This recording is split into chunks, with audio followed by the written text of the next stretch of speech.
It's New Brew Day! What? New Brew Day! New Brew Day!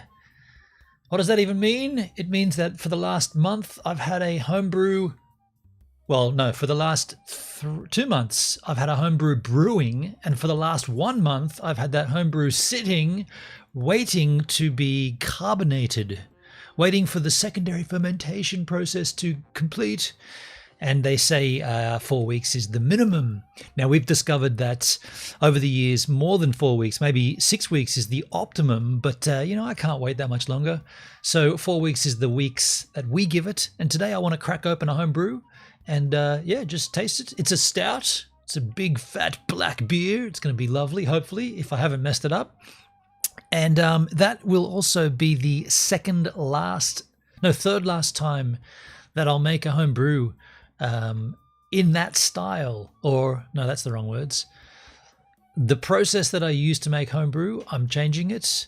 At some point this year, I want to buy myself a keganator, and so this doing the little can of wort, which you unscrew and heat up and pour in and add sugar and yeast. That process is great and it works, but it's a process that I've overdone, and I'm through with it. The reason there's going to be 2 more after this one is because I've still got 2 more wort cans that I need to use. And from thenceforth, we will be, hopefully, I'm going to reach out to a few different places, and hopefully I can get some kind of brand deal, and we can do it live where we set it all up and get it working for the very first time. 35 viewers? Who's lying? Which platform's lying? Which one's lying out of 35 viewers? 30 on Partai. Hey, Partai, if there is even close to 30 viewers on Partai, one of them could be chatting right now, and that would verify that 30 viewers is real, because I think it's not real. So, yeah, I want to crack the brewskis, and I want to take a look at this ByBit hackage. Are you guys aware of what's going on with ByBit? 1.5 billion? Did I read that right? 1.5 billion? Where's my Where's my mousicles? Here it is. Did I see that right? 1.5 billion?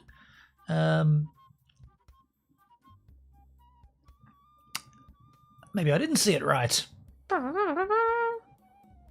I don't know. Yeah, 1.4 billion. I did see it right. 1.4 billion. Who can hack for that much? What does that mean for the cryptocurrency ecosystem on a whole? We can talk about that. We can talk about Pi Network, the launch on the 20th. It's the 22nd now, so it's been 21st in the States. It's been a day. It's been well over 24 hours for the initial sell-off, and I guess we could discuss that and just sort of see what we think. I'm happy to discuss it. Happy to talk about it.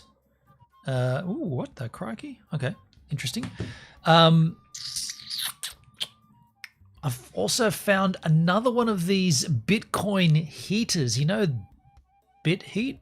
Or is it? Yeah, BitHeat. Remember we looked at that? Well, here's another one. Best Bitcoin home miner. I'm assuming it's a heater. It's got heat waves coming out of it. We can take a look at that. That's only from 8 hours ago, so that's very, very soon, or very, very recent. So we'll take a look at that. But predominantly on this stream, I just want to obviously do what I like to say and open it up to you. And if anybody wants to call in, instead of me sitting here yapping, we could forego all of that, and we could instead have a conversation, a call-in style conversation. With that in mind, I have been tweaking my setup, and I think I've got all the audio sorted out, and the guest should now be able to hear all the alerts and all that sort of stuff. So there was it used to be called a mix minus, is what I needed to do. But what I wasn't thinking of, or what I didn't factor in, is that there are audio channels in OBS, 6 of them, 6 different audio channels. And by default, I think they're always all selected. So, and if I understand this correctly, anything that's on audio track 1 in OBS goes to the stream. So the output, the audio output for the stream is always channel 1. Anything past that, channels 2 through to 6, you can associate, or you can, well, it's a little bit tricky because you need to have loopback as well. So you need to set up virtual devices with loopback audio or something similar. I'm on the Mac, and so loopback is the golden ticket. And so what you do, or what I did, and I haven't tested it yet, but I'm pretty certain it'll work. I set up a phony audio device, a virtual audio device that includes everything from OBS except for the guest audio, because otherwise the guest audio is coming into OBS and then it's feeding it back through this virtual audio into the Video Ninja.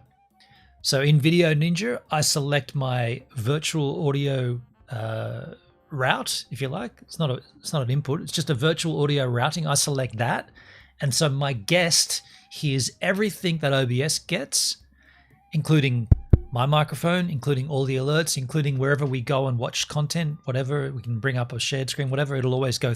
Whatever's going through OBS, they receive. But of course, they don't want to hear their own voice on that loop, because then there'll be a latency and then they'll hear themselves in their own ears. So that's why I set their audio, so the guest audio, to channel 2. But then there was another issue, because if I changed it from channel 1 to channel 2 only, what did I just tell you? Anything on channel 1 goes to the stream. So if I remove channel 1, the stream won't hear the guest. So I was like, well, shit, how do I resolve that? So how to get around that was to make another virtual audio device in loopback and have that as my audio monitoring.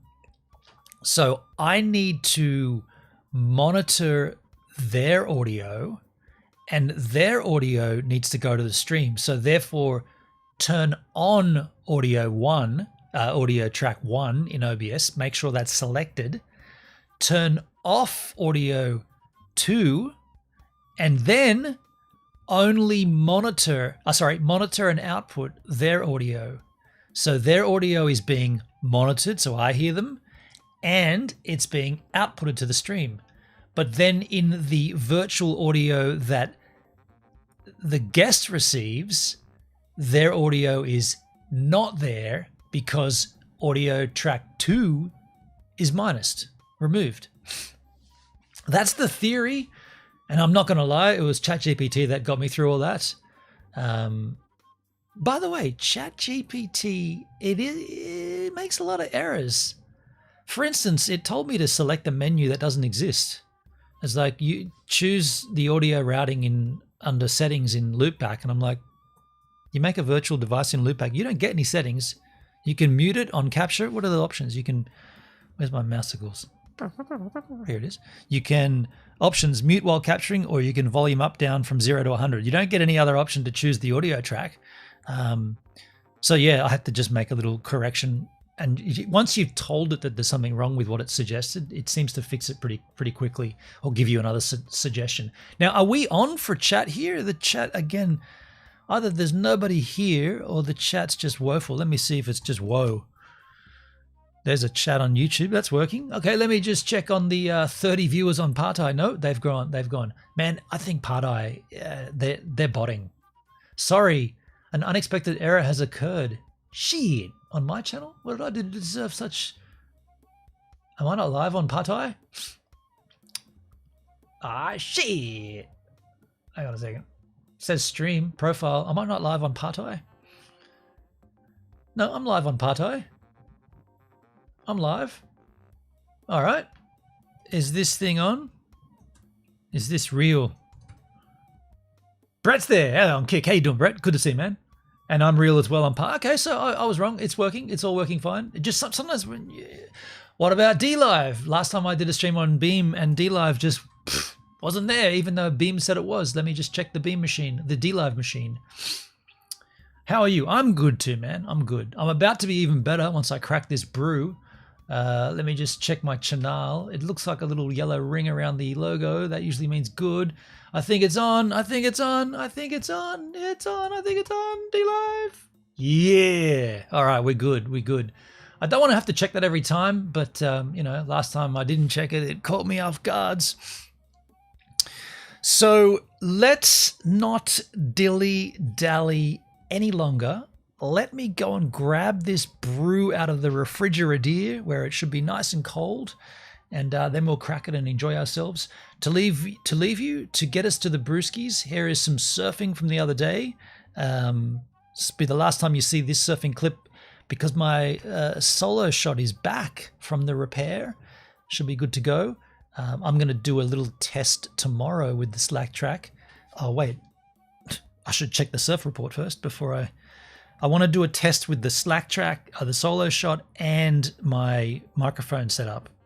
Forecast for tomorrow. Crookies. What can't I see today? What's going on? Forecast tomorrow. It's gonna be small. It's from the north. Cross shore winds 15. Nah, I might just go for it anyway. It's only for a test, but it's not going to look. The surf's not going to be great tomorrow. But anyway, so yeah, this will be the last time you see this style with just the iPad on the beach because it's going to be back to the tracking camera. If I'm not back in time with the brew, you'll see a blowfly doing aerobics on a piece of styrofoam. What? Yes, you will.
Oh, yeah. Homebrew. Big, black, dark stout. First of the batch. That means there's 32... Yeah, 33 more long necks of this. This is the first. But it could be crap. It could be rubbish. I might have messed it up. Let's be real. This might not work. Now well, we don't know, but I've never messed up a batch before, so there's always the first for everything. Let's crack this sucker on the doorknob here.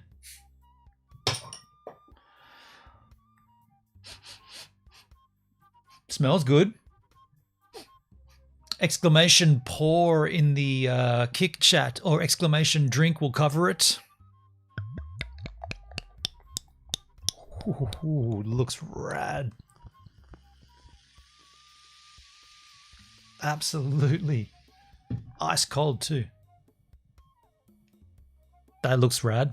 That checks out.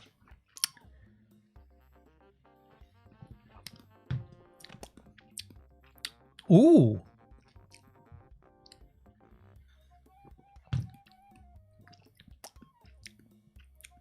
Damn.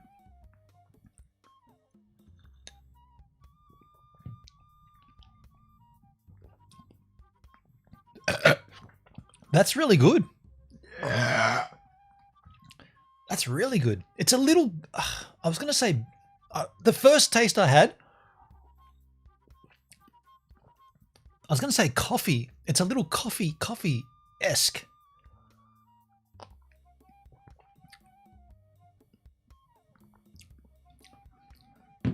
If that's 4 weeks, it's going to get even better the longer I leave it.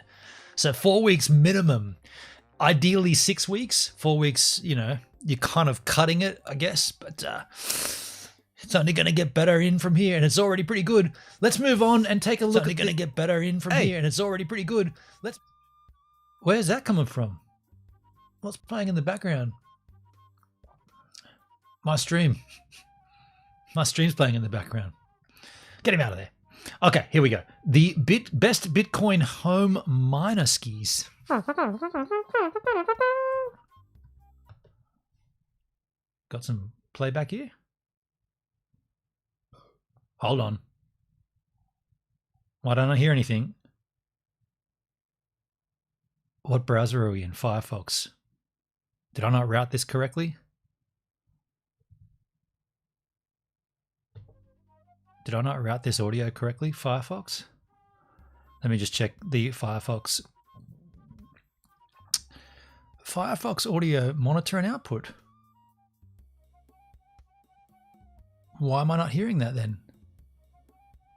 Is the tab muted? Tab is not muted. Was there just no audio there?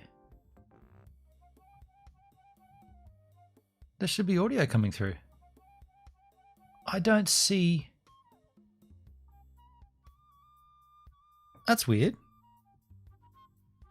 Are you guys hearing that? I don't see any waveform in my... I don't see any waveform at all in OBS. That's the first time that's ever happened. Let me just check the Firefox audio in... It says a missing monitor device. Why would it need to be monitored? Now I can hear it, but the stream won't. What the crikey? Why? Okay, this is a dilly of a pickle on a stream. Why would Firefox audio need a monitoring device? It's coming in.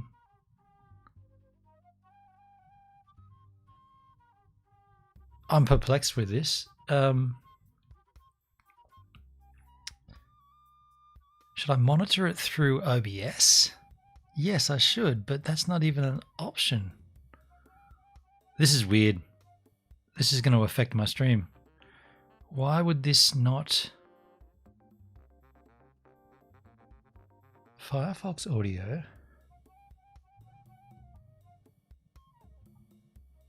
Advanced audio properties. It's on channel 1, monitor and output. That's weird. Why is it not coming through? Computing. Now it is. What the hell? Okay, and now it's monitoring twice. Hang on, let's turn it off here. Out a hash rate of what? Now it's working. Oh, that's weird. Every time I tried to play that video in OBS, I had no waveform in the Firefox audio device, and I turned on anyway. I turned on a monitoring device, and then I turned it back off. It seemed to work. I don't know what all that was. Let's pretend it never happened, and let's go again from here skis.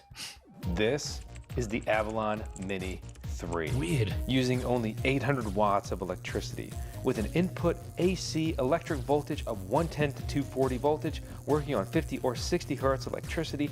What that basically means is it can run anywhere throughout the world on any type of electricity, essentially. Packed with 66 4 nanometer ASIC Bitcoin mining chips, computing out a hash rate of 37.5 terahashes a second. So if we've got a Bitcoin miner here and it's a heater as well, it's multifunctional. You're going to want to heat your space anyway. You might as well earn some Bitcoin while you do it. However, the hash rate always changes over time and gets more difficult. So this hardware will become useless quite quickly as a Bitcoin miner, but it will still be a heater. 37.5 terahash a second, generating Bitcoin 24/7, 365 if you're on a BTC mining pool. It's got rubber feet, it's got an intake filter, it's got a power button, it comes with a power cable. Of course it works on Wi-Fi, and it even has this little thing to hold the power cable onto it. The filter is washable or replaceable. It even has a little display screen that will tell you the IP address or its name or what time it is, or you can put a custom picture on there of anything you freaking want. IP22, meeting daily waterproof requirements, a 360-day warranty, including a warranty center in the USA and other places throughout the world. Sucking air in through the bottom of this device and pushing it out the top with the onboard fans. With a focus on encryption, it is built from the ground up to keep this device safe, not So sick of that Matrix graphic. compromising your network and your miner, where if it was accessed, if nothing else, they could basically steal your electricity by changing their Bitcoin mining address to their own and no longer yours. What's crazy is that these can also be expanded. They have connectors that you can connect up to 6 of these in tandem. So don't think this just has to be an isolated space heater in the corner of your place. These can also function as a primary heating component in your home or office or garage or whatever you freaking want. 21.3 joules per terahash of efficiency, also known as watts per terahash. The dB rating is 33 to 55 decibels. Wonder if these devices can mine anything else, or are they stuck to mining Bitcoin? Or simply If you join a mining pool, I'm assuming you can join any pool, right? put, quiet. I can definitely ignore this device on its higher power setting, but when you turn it down to the economical setting and it lowers towards that 33 decibel, it is very quiet. It is. If you like a quiet house, I guess it's not reverse cycle. It's not an air conditioning unit either. You can't cool your house in the summer, can you?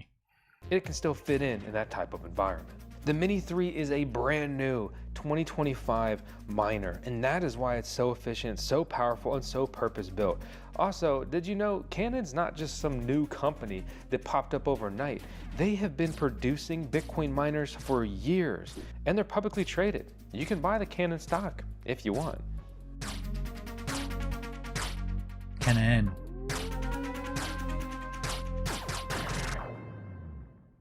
I just got a heater in that mines Bitcoin. I'm pretty excited. Hey, by the way, I'm Vosk. You're on the Vosk YouTube channel. This is Cutie Pup Tails Vosk. She owns the channel. I just work here. We got the Canon Mini 3 in here to review. And so this is my living room. And I love this space that we designed, but these windows make it cold in here in the winter. And we spent some time here on the couch. So what a great location to put a heater. Zone heating is a great way to increase heating efficiency in your home, right? I could make my whole house really warm or just focus on warming up that key area where I am. Enter something to do that. You can buy a space heater and that costs you electricity to run, obviously. But with this Canon Bitcoin miner that's designed like a baseboard heater, it will earn more than it burns in electricity depending on your rate, which Of course, depending on your rate. literally means that I will be getting paid to heat my home. I know in a way that can sound like a cheesy sales pitch, but this is the real deal. And for years and continuing moving forward, mining Bitcoin and other cryptocurrencies continues to be the best way to earn passive income. Maybe you don't even believe Whoa. Mining Bitcoin continues to be the best way to earn passive income? I feel like we're well past those days, right? If you just have a mining rig, you're not earning passive income. You're paying a lot of money in power. The only way this heater is any kind of benefit to you is that it's a heater as well. Now you would say, well, aren't those Bitcoin miners pumping out a lot of heat? Yeah, they are. And most of the time, like this guy, they're in a garage, somewhere separate, and you've got to cool that space down. So that's why I think these Bitcoin heaters are an interesting idea. You're already going to have an issue with heat. You might as well use the heat for something, such as heating your house in winter. Bitcoin and crypto. One, well, that's your loss. But two, this is still a great resource of like, why would you ever run a space heater when you could just run a Bitcoin miner that's generating heat and pushing it onto you? This device has a warranty, and of course, like almost everything else, it's produced overseas. Maybe that'll change here in the semi-near future, but they do have warranty centers throughout the world, including in the US of A. So you buy this and you got a problem, you can send it there, they'll repair it or you get a replacement, something like that. We've been using Canon Bitcoin miners on our farm for many years. And we have their little Nano 3S and the one that came before that, the Nano 3. Now they have this great in between from their full-size Bitcoin miners like the A1500 series, which we also have on the farm, to this unit that mines lately like $80 to $100 of Bitcoin a month, all while heating whatever area you want.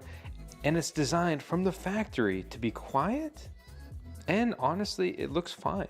It looks nice. This cool. Isn't an eyesore. I understand that to the right person, a full-size ASIC mining rig, right? An application-specific integrated circuit. These are custom chips inside of custom computer boxes that only mine one mining algorithm. It's a Bitcoin miner. It's big, it's loud, and some people would say it's ugly. I think they look cool. Cool enough. But the bottom line is, this thing is much more everyone else's cup of tea. My initial impressions is it looks good. The box was pretty difficult to get out of the box, a box in a box. It's got a Wi-Fi adapter you've got to take out and plug in. It's like nearly hidden. Make sure you don't miss that and make sure you don't throw that away. It comes with a supplied power cable here. Surprisingly, it's white. It's the second time he said that. Why would that be such a selling point? Most electrical devices have their own power cable, right? It's kind of nice. Hey, Taily, come here. Hey, Tails, come here. It's okay. This is okay. This is just a power cable. It's okay. It's okay. Anything Tails considers creepy, she doesn't like and she leaves. So when I unravel this and hit the ground, that's in the creepy category. It's nice to see a supplied power cable that's correct. That's actually pretty uncommon in the mining industry. This is correct to my area, right? So this is standard US plug here. 10 amp cable.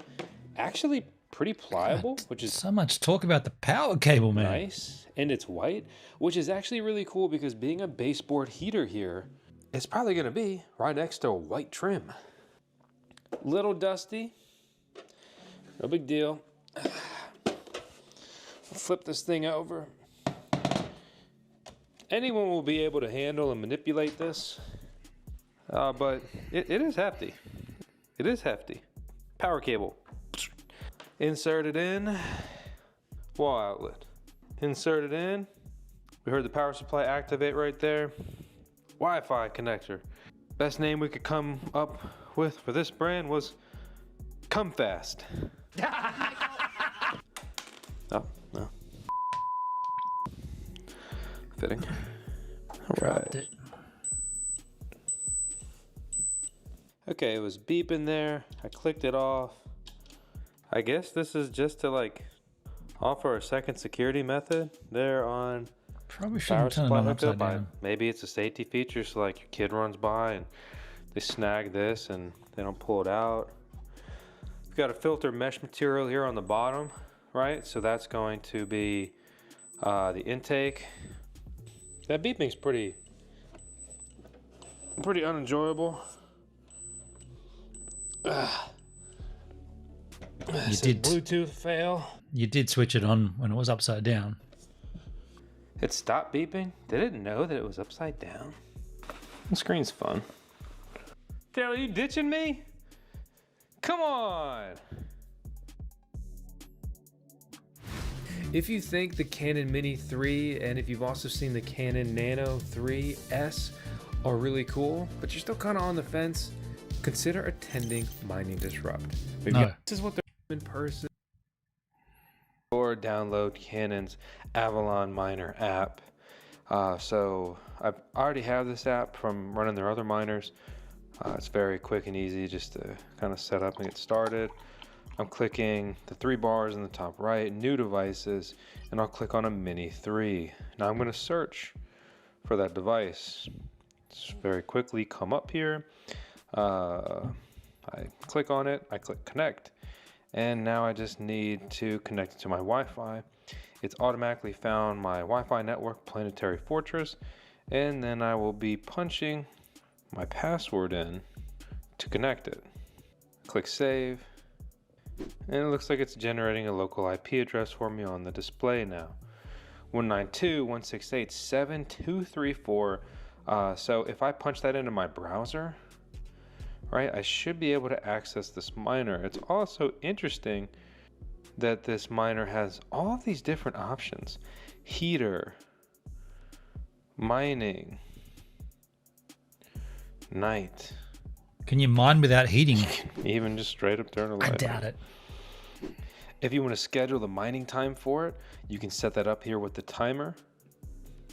As far as the display goes, it can scroll data, you can have it read the time, and you can also upload a custom image here for it. If you're familiar with the Nano 3 and the Nano 3S, you'll go here and you'll go to the pool config and you'll put your information here just like you did before, but it's the mining pool including the stratum plus TCP, your username.worker name or wallet name.worker name. Wait, so there you go. You can put any mining pool in there. You don't have to mine Bitcoin. And then in this era, pretty much any password like X or 123. After you put that information in, you'll click save. The default password in here is admin. Remember, when you update the mining pool settings, it will reboot. And just like that, you will be heating your home, mining Bitcoin. This thing cost about $800 and it has very good... About 800? That's closer to 900, dude. This thing costs 899. This thing costs about 800 bucks. No, that costs 900 bucks. Hey Siri, what's 900 USD in Australian dollars? 900 US dollars is $1,415.25. 1.5 grand for a heater. That's pretty standard, I guess, for the higher end kind of heaters. cost about $800 and it has very good efficiency. It's essentially a mini current generation Bitcoin miner. This device doesn't use that much power. But when I say that, like, what does that really mean? So if you pay 8 cents per kilowatt hour for your electricity, then it would cost you $46 a month to run this. That is the higher estimate of my mining farm. I pay about 7.5 cents on all my miners. In my actual home though, my residential electricity rate is 14 cents per kilowatt hour. I would mine about $66 in Bitcoin over the next month. This makes sense to run just even simply as a miner. I'm clearing 20 bucks over what I earn compared to what I burn in electricity cost. You bump that down to 7 cents, 40 bucks a month to run this. And again, same earning, 66 bucks. But at my actual residential rate of 14 cents per kilowatt hour, which I believe is the average in Virginia now, I pay $81 a month $80.64 to run this machine, while only earning $65.69 in Bitcoin projected in mining profitability calculators. So in that way, I am not earning more than I'm burning. But if I'm going to run a space heater anyway, instead of that space heater costing me $80 a month, it's only costing me $15. But this is more expensive than a space heater. So you got to recoup that capital. Keep in mind, Bitcoin's normally trading around over $100,000 these days. A couple years ago, it was trading at like $10,000, $20,000 per coin. And so it's 5-10x depending on, you know, what historical price you want to use. So let's say I'm mining $60 a month and Bitcoin 10x's again. Well, then in retrospect, I was mining over $600 a month, to the point that this thing basically paid for itself in 1 month. The demand on these is going to rapidly increase because, you know, out of the box, my initial impressions is these are cool. These were officially priced at like $8.99, but you also have to add shipping and things like that. So you'll typically see this miner from resellers and just mining rig distributors for like $1,000, $1,100, $1,200. If Bitcoin goes nuts and goes to 150K and beyond per coin, these will quickly be selling for like $1,500. So I'm not trying to induce FOMO. I'm not trying to shill this. Just some things to keep in mind. But it is a paid promotion. I know I look weird. I'm trying to get you close to this thing so you can hear it. So what else Don't is be there to making tell? any ridiculous comments. I guess we'll go through this And do all, it for the the team. mining modes. That's ridiculous. So that was on the heater setting and it was pretty quiet. I just clicked over to the mining setting and the fan speed picked up. Wait, so there's a setting that you can use that doesn't generate heat? Huh? That does not compute. It's making more noise. Click the power button. Bye. It was still drawing some sort of power because when I unplugged it from the plug, I don't know if you're able to hear that, but it definitely There's kicked off. no way it can mine Bitcoin without generating heat. no. Just plugged it in. It says hi. That's ramping up quick. So this spun all the way up to like 860 watts at the wall until the fan kicked on after plugging this unit in. Starting to stabilize, getting about 800 watts and dropping here at the wall. Click the power button in the app. Turned it off. So it looks like no matter what, you're going to be pulling about 7 watts static here at the wall. If this device is plugged in, Everyone, I love that handle on Kick. I think it's always generating heat. You can just not mine and get heat still. No, the other way around. He turned it off from heating just to mining. He said, I'm going to change it from heating to mining. And I was like, huh?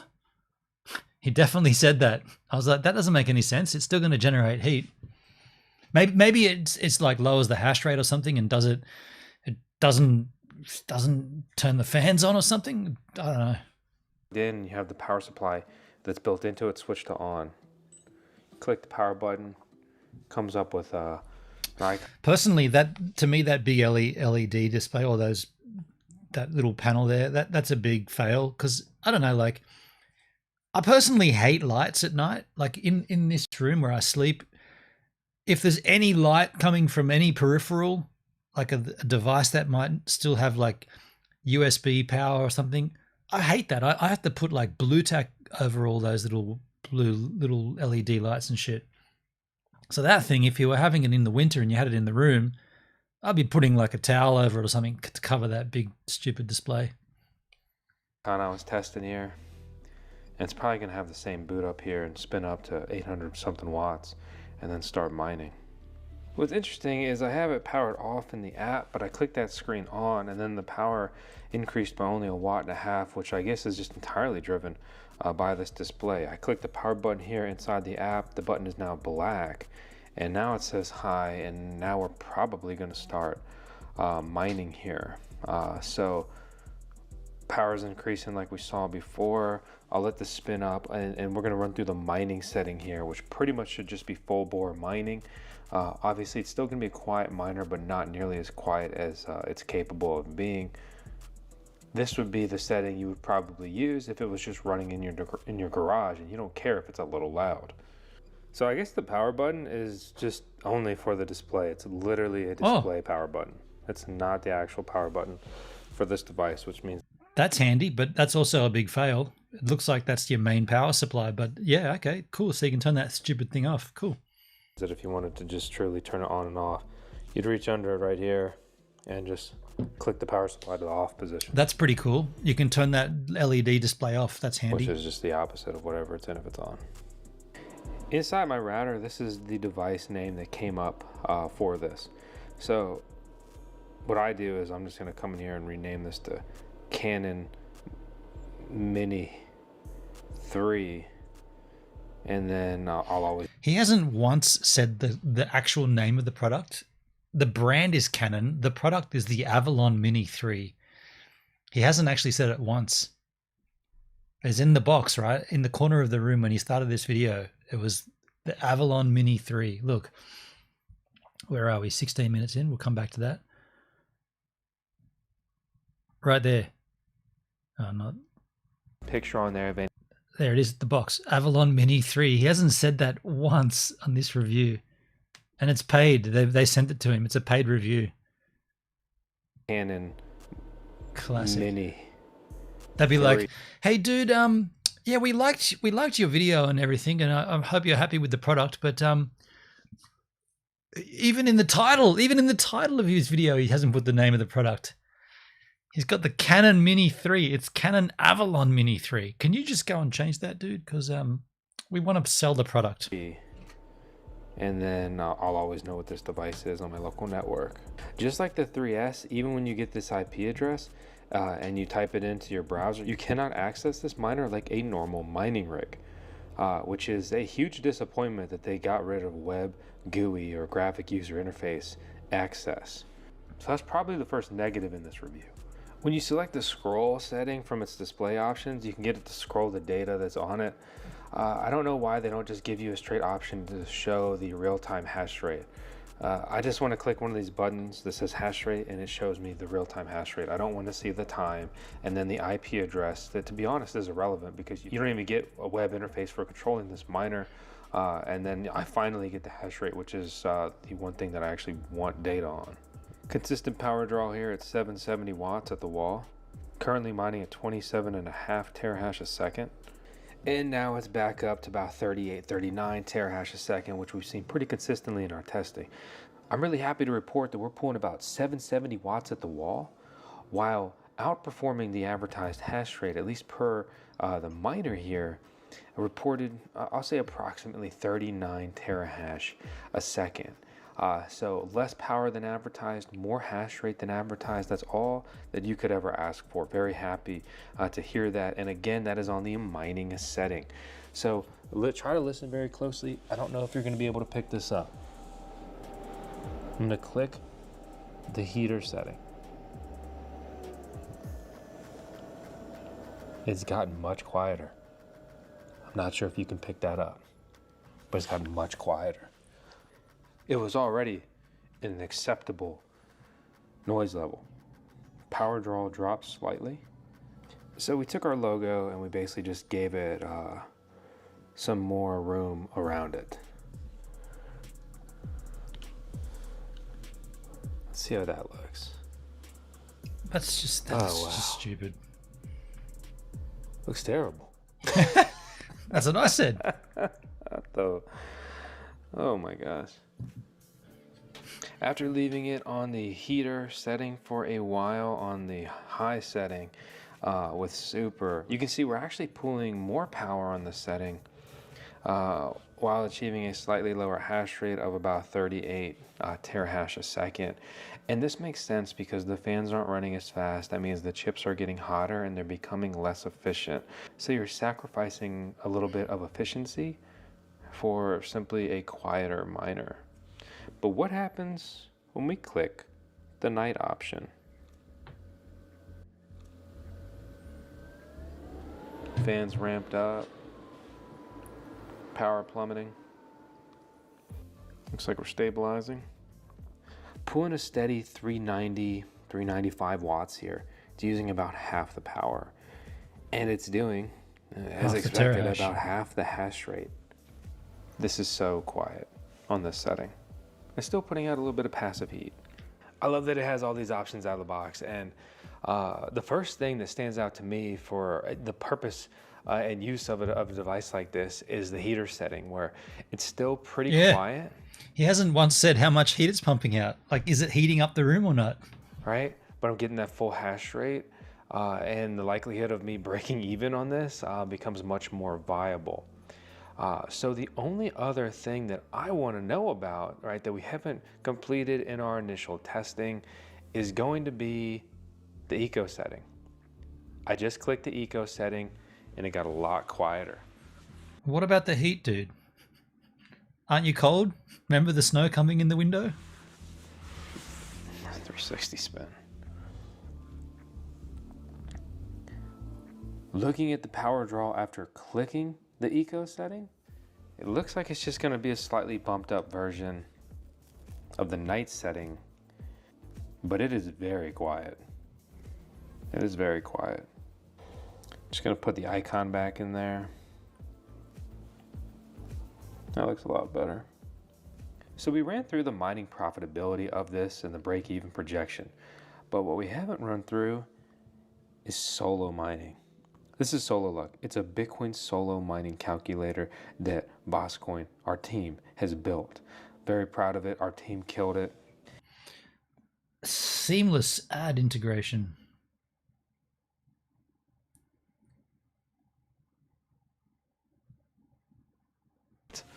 Where do you buy one of these things anyway? So Canon, In the description down below, affiliate link. manufacturer, they also sell miners, but they're a bit weird with these new releases of these mini Bitcoin miners. They've been running Indiegogo campaigns. It's kind of like a Kickstarter. Wow. So they can be Indiegogo purchased still there. a thing? I would recommend checking out a big supporter of the BossCoin YouTube channel. That's going to be Coin Mining Central. We are an affiliate of theirs. And normally we've got code BossCoin to save some coin. And if that doesn't work, check the video description and pinned comment to see if I can get a specific coupon code just for this. So let's take a look for Australia. Where are we? Canaan Avalon Mini 3. Let's just see if it's even possible to get one of these in Australia. Credit card sized small heaters that generate Bitcoin. Wow.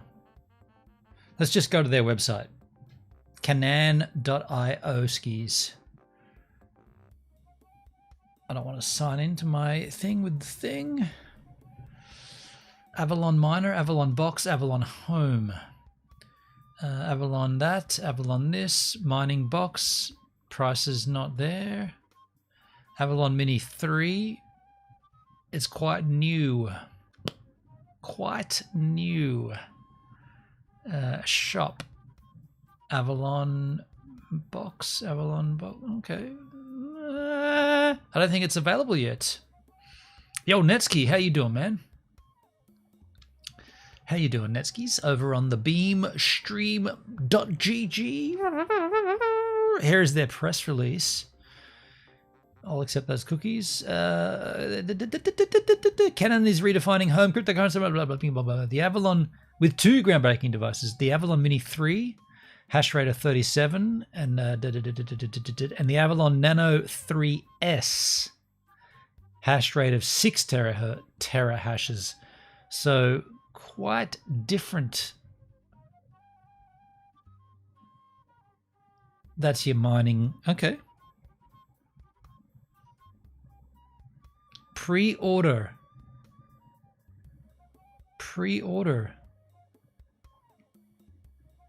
So now we have mining heaters. We've already had that for a while. There is Heatbit. I think it's Heatbit. We looked at Heatbit. We looked at this once before. So the idea of these is that it seemed okay. I'll just preface this before we look at Heatbit, because we have done a deep dive on this before.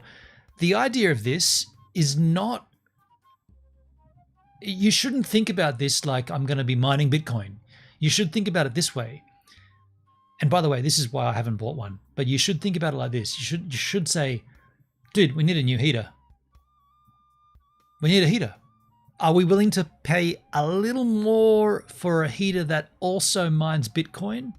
Or are we going to just go and buy another shitty heater that'll crap out in a couple of years' time? So in this country, in Australia, we don't really have, well, our winter is just like, it's not, we don't change our wardrobe, you know, like maybe you'll put a flannel on and a jumper and a sweater, and then the winter is so quick and done. So to buy a heater, I don't even own a heater. I don't even own one. My electronic gear generates enough heat to keep this room heated. Right now I'm running an AC. I'm cooling the room down because it's the last month of summer and it's hot in here. But in winter, I just put on warmer clothes. We don't, I probably wouldn't. I mean, we looked into this heat bit and I was like, yeah, you know what? It's not worth it. Not worth spending all that money for a thing from the States. The way I saw it, it's like, okay, it's going to generate heat. It's going to generate Bitcoin. But by the time it arrives here, the earning capability from that, it's going to keep dwindling. You know, the hash rate keeps changing. The price of Bitcoin keeps going up, blah, blah, blah. It's not going to be worth it. However, if you are in a country where it does get cold and you do need a heater, Netsky, you're in New Zealand, you know, and I lived over there. You do need a heater over there in the winter. This might be an option for you. Instead of just buying a thing that's going to sit in the corner of your room and chew electricity, you might as well buy one that's a little more expensive, but it is going to mine you Bitcoin. Or in the case of this Avalon Mini 3, you can put your own mining pool in there and mine anything you want. Probably Ethereum, right? Might be the better option. And then in 7 months, 8 months time, when winter's over and you're not using it, you can just go, oh, I earned X amount of Ethereum or X amount of Bitcoin. And by the way, that price jumped up as well. And so now suddenly made a little money off that, you know? That's the way I look at it anyway. But the heat bit was the first one we saw. And it's been a while since we looked at this. And they got a little price comparisons and stuff there. But that's a sweet little, nifty little unit, right? There's the tech in it. Where's their products? Now, if somebody could generate a Bitcoin heater that also was an air conditioning unit, then you got my attention. Netsky, all my computer gear keeps the room pretty warm, but some days extra heat. Yeah, see, we're in the same boat there, yeah.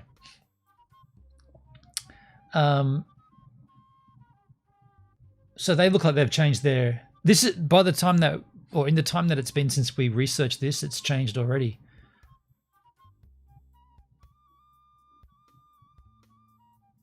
I mean, look, the comparison here is the Heatbit and the Dyson and the S9.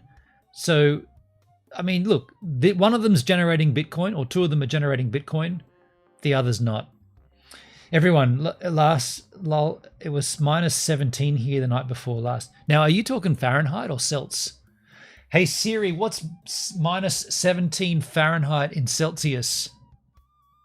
Minus 17 degrees Fahrenheit is minus 27.2 degrees Celsius. Fuck me dead. That's an expression we use in Australia for, wow, that's cold. That's really cold. You definitely need a heater. No, 1 degree Fahrenheit. Oh, okay. Well, even still, minus 17 Celsius, that's like 17 degrees lower than freezing. But here are the prices for their devices here. So you're looking at around about the same sort of pricing, $1,000, $1,000 US. So close to $2,000 Australian. Can you buy them? I don't even know if you can buy them in Australia.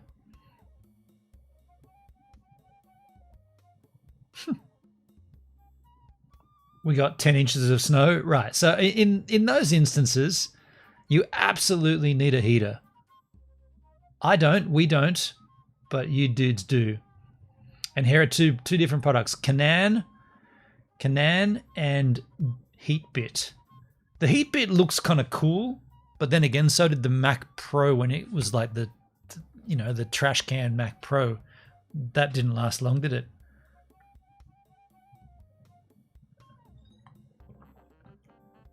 Wow. That's how many Satoshis they just earned.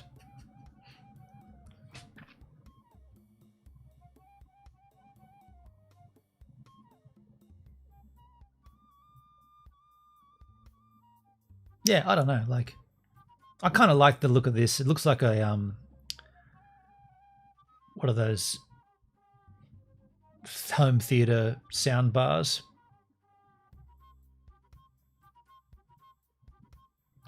Can you buy Canaan in Australia? I'll just put in the word Australia here and see what comes up.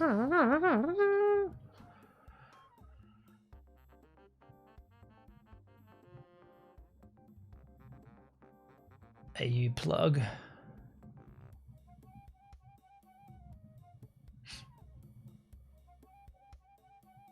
AAP. Let's read this as an Australian review anyway. Oh, do we want to read this? Just the press release again.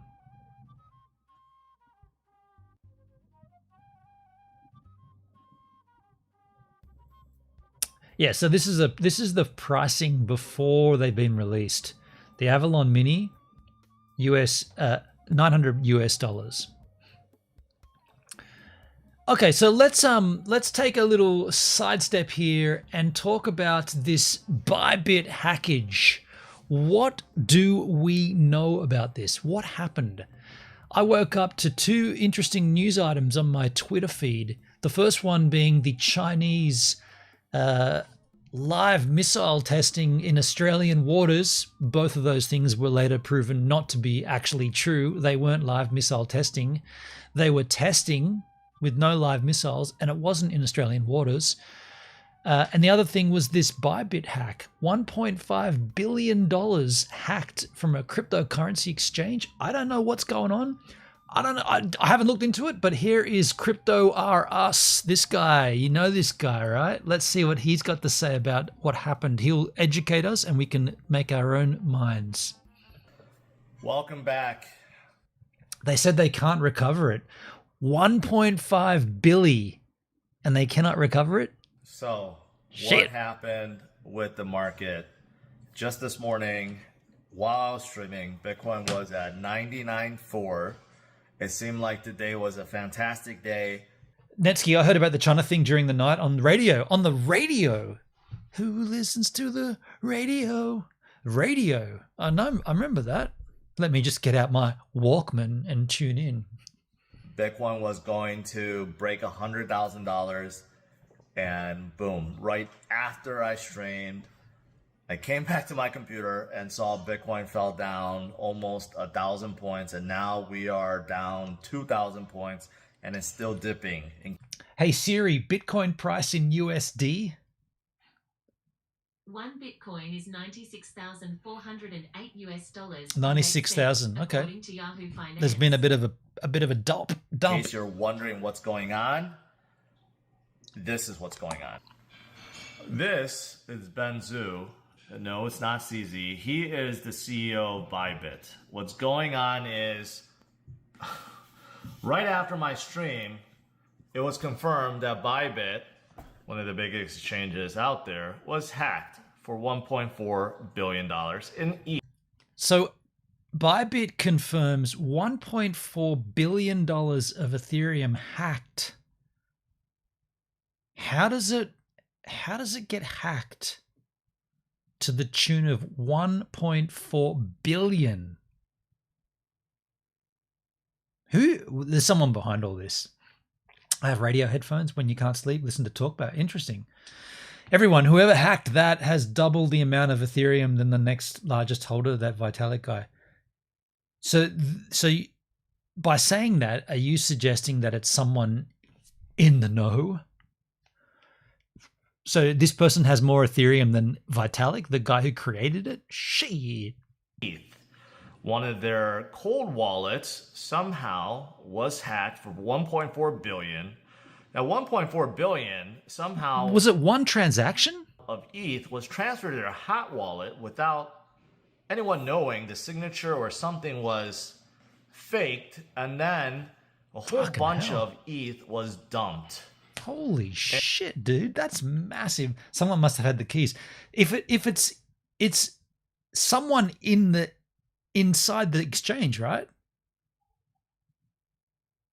You can't, like, when they say hack, that just gives such a broad, that's a broad scoping, sweeping statement. Are they saying that someone made an unauthorized transaction, so they didn't hack anything, they already had the password? Or are they saying someone brute forced guessed the password?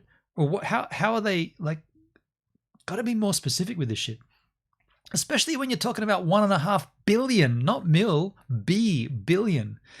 Everyone, I don't know, man. They're expecting that guy won't sell for a long time. Well, I mean, that's the other thing. If this is now moved into a new wallet, you can't. What happens now? There's $1.5 billion worth of Ethereum sitting in a wallet that everybody's watching. You can't do jack shit with that. That's stuck there now, right? What did Ethereum do? What did the price of Ethereum do? They can't move that shit around. Where's Ethereum? It's all the way to the bottom. That's not a good sign. Okay, it's only down 2.5% on the daily. Interesting. Pretty sure that's what happened to Cryptopia in New Zealand. So once someone does this, they're basically stuck with it, right? You can't transact on this. And that's the story. And right now, what's that say? It says Ben Zhao has reassured that the exchange remains solvent. So it's not so 1.5 billion doesn't knock them off. All client assets are still backed on a one-to-one basis. All client assets are still backed on a one-to-one basis. How does that work? So someone took out 1.5 billion, and they're saying they still can still back everybody's assets one-to-one. So they had 3 billion worth of assets that they can just dip in.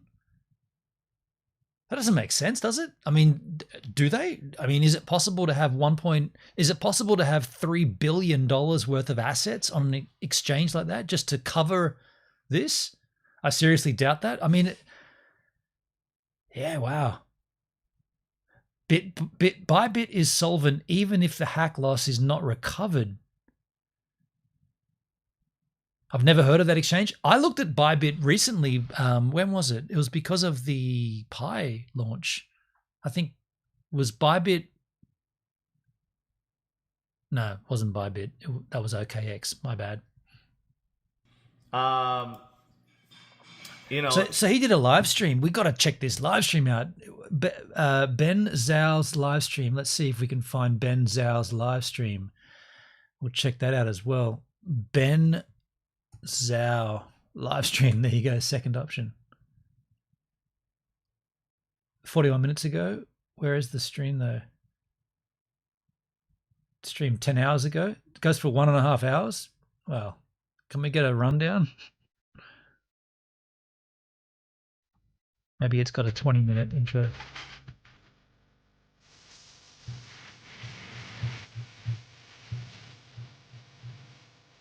So upbeat. Okay, we'll check the. I think we should watch this, dudes. Is it really just him sitting there for that long? Fuck, we gotta watch this, dudes. We gotta watch this. This is the CEO, right? Come on. Hello, everyone. This is Ben from ByBit. I'm the CEO and co-founder of ByBit. Okay, so let's keep an open mind here. However, having said that, before we even get into it, if this is the guy, if this guy's guilty, if he's got anything to do with it, there'll be telltale signs in this live feed, right? If it's an inside job, there should be telltale signs. First of all, I guess we should work this out. Does he stream often? Are there other streams by this guy? Is this his first, or is this many streams that he does?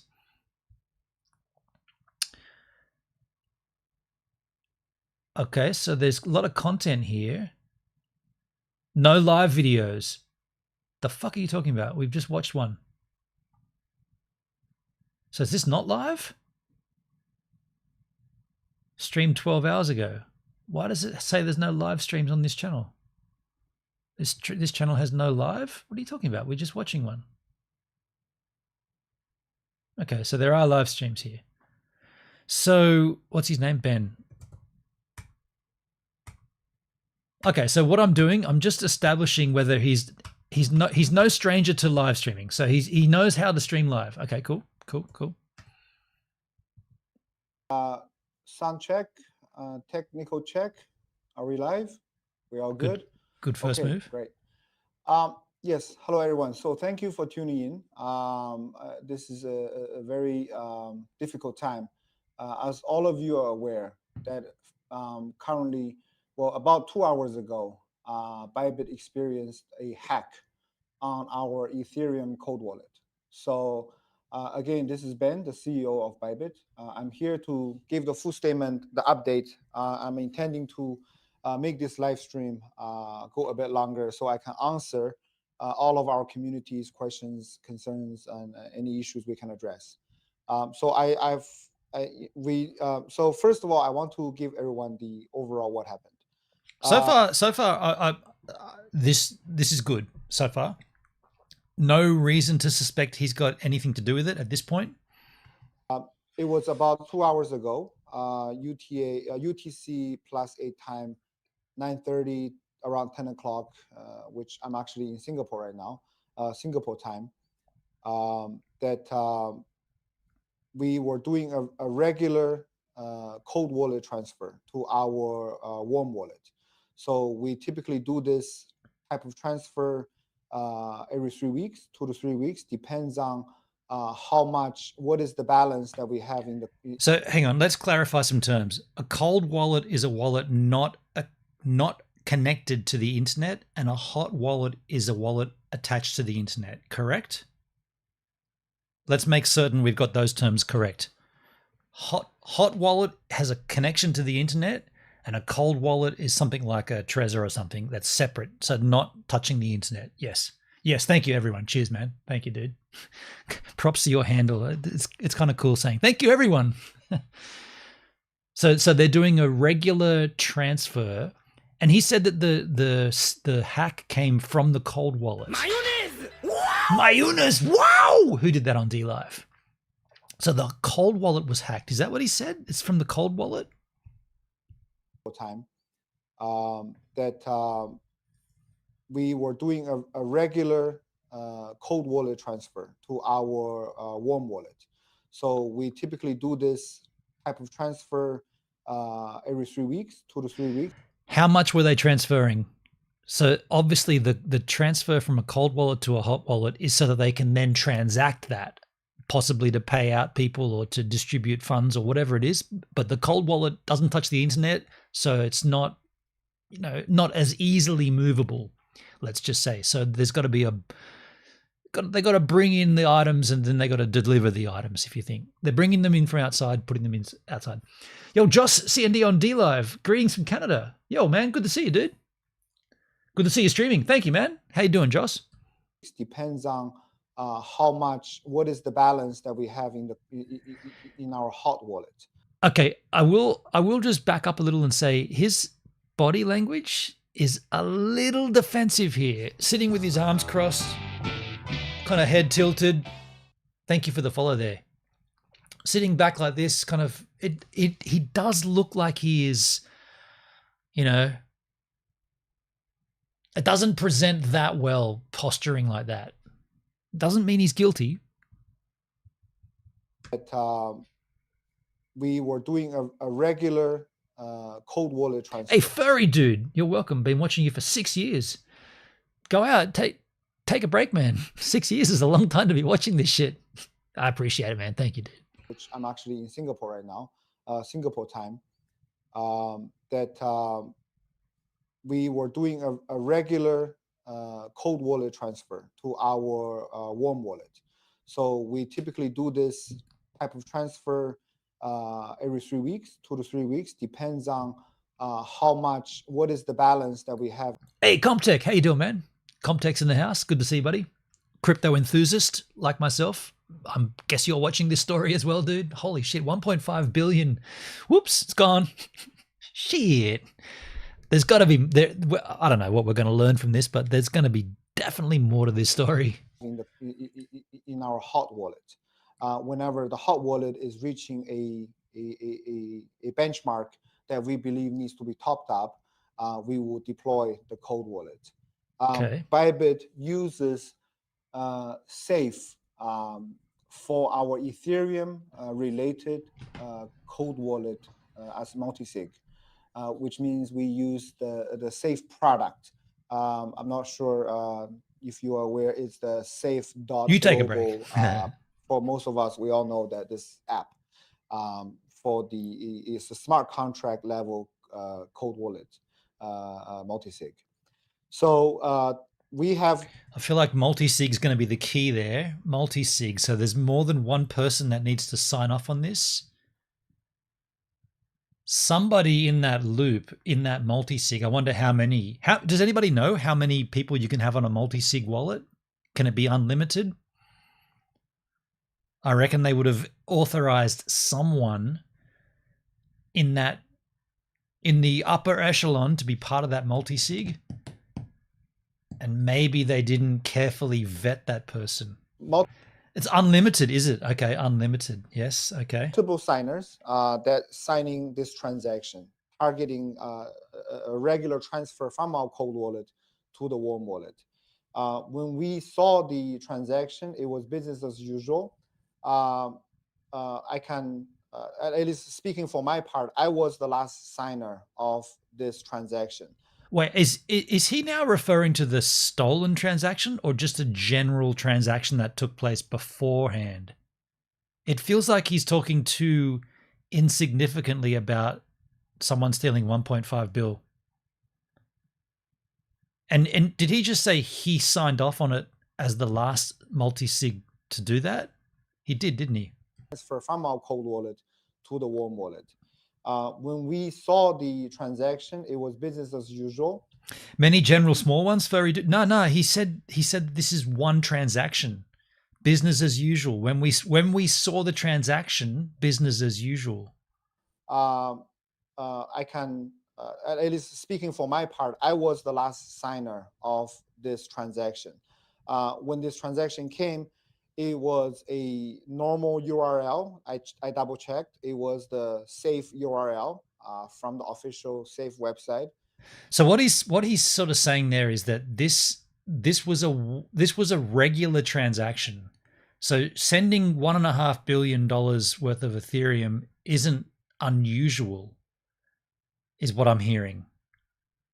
Which is fine if that's the amount of volume that these guys do. We always use the official website. So that was one of the safety protocols we deployed, is to check. So I checked on that. I click on the link and checked.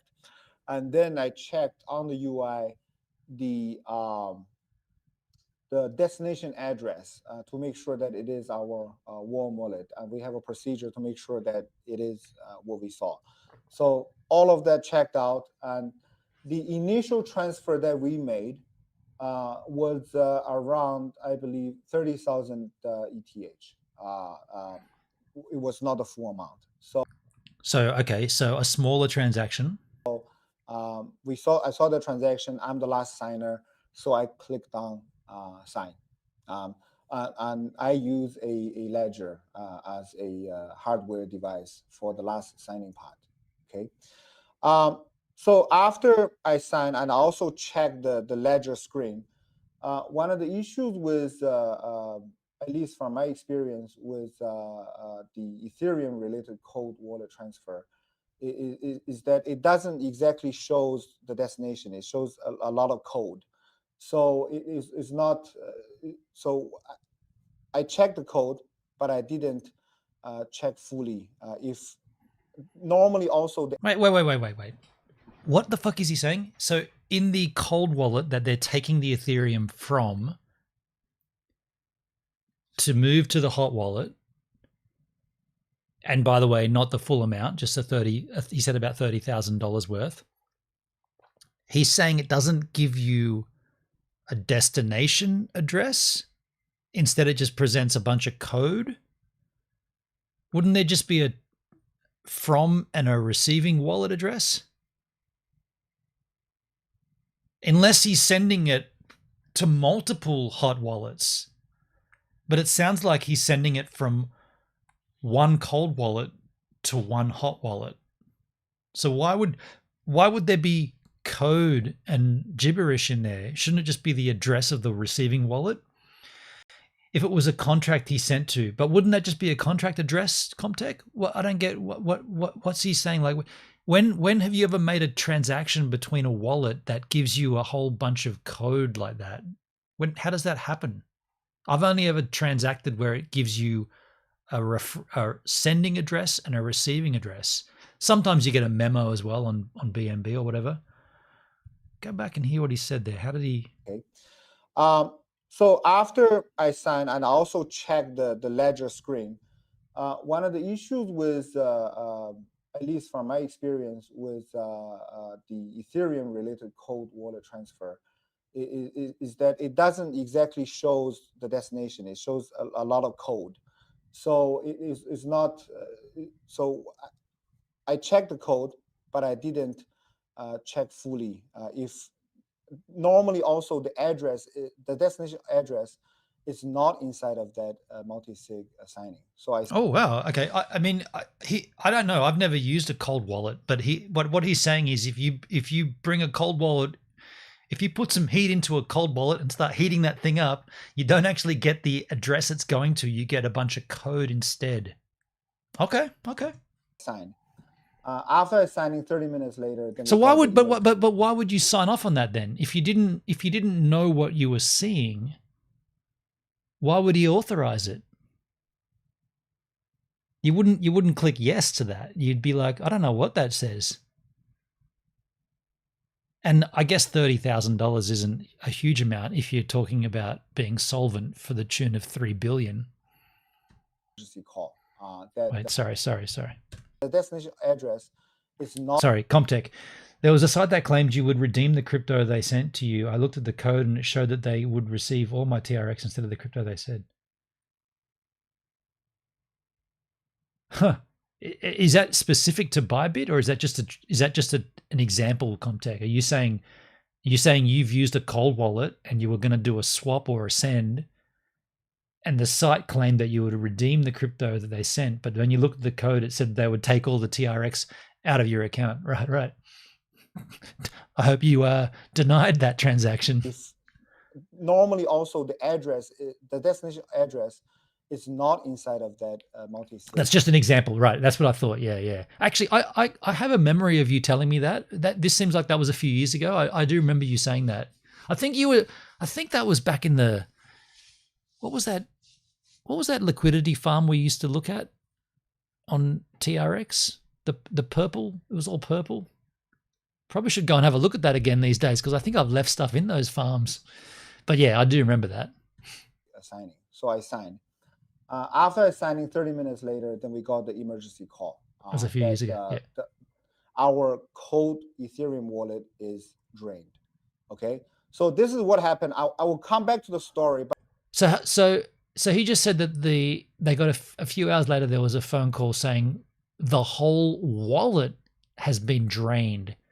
So the transaction that they were trying to make, or that he was trying to make, or that he was the last signature on, was to send about 30,000 Ethereum or $30,000 worth of Ethereum from that wallet to a hot wallet.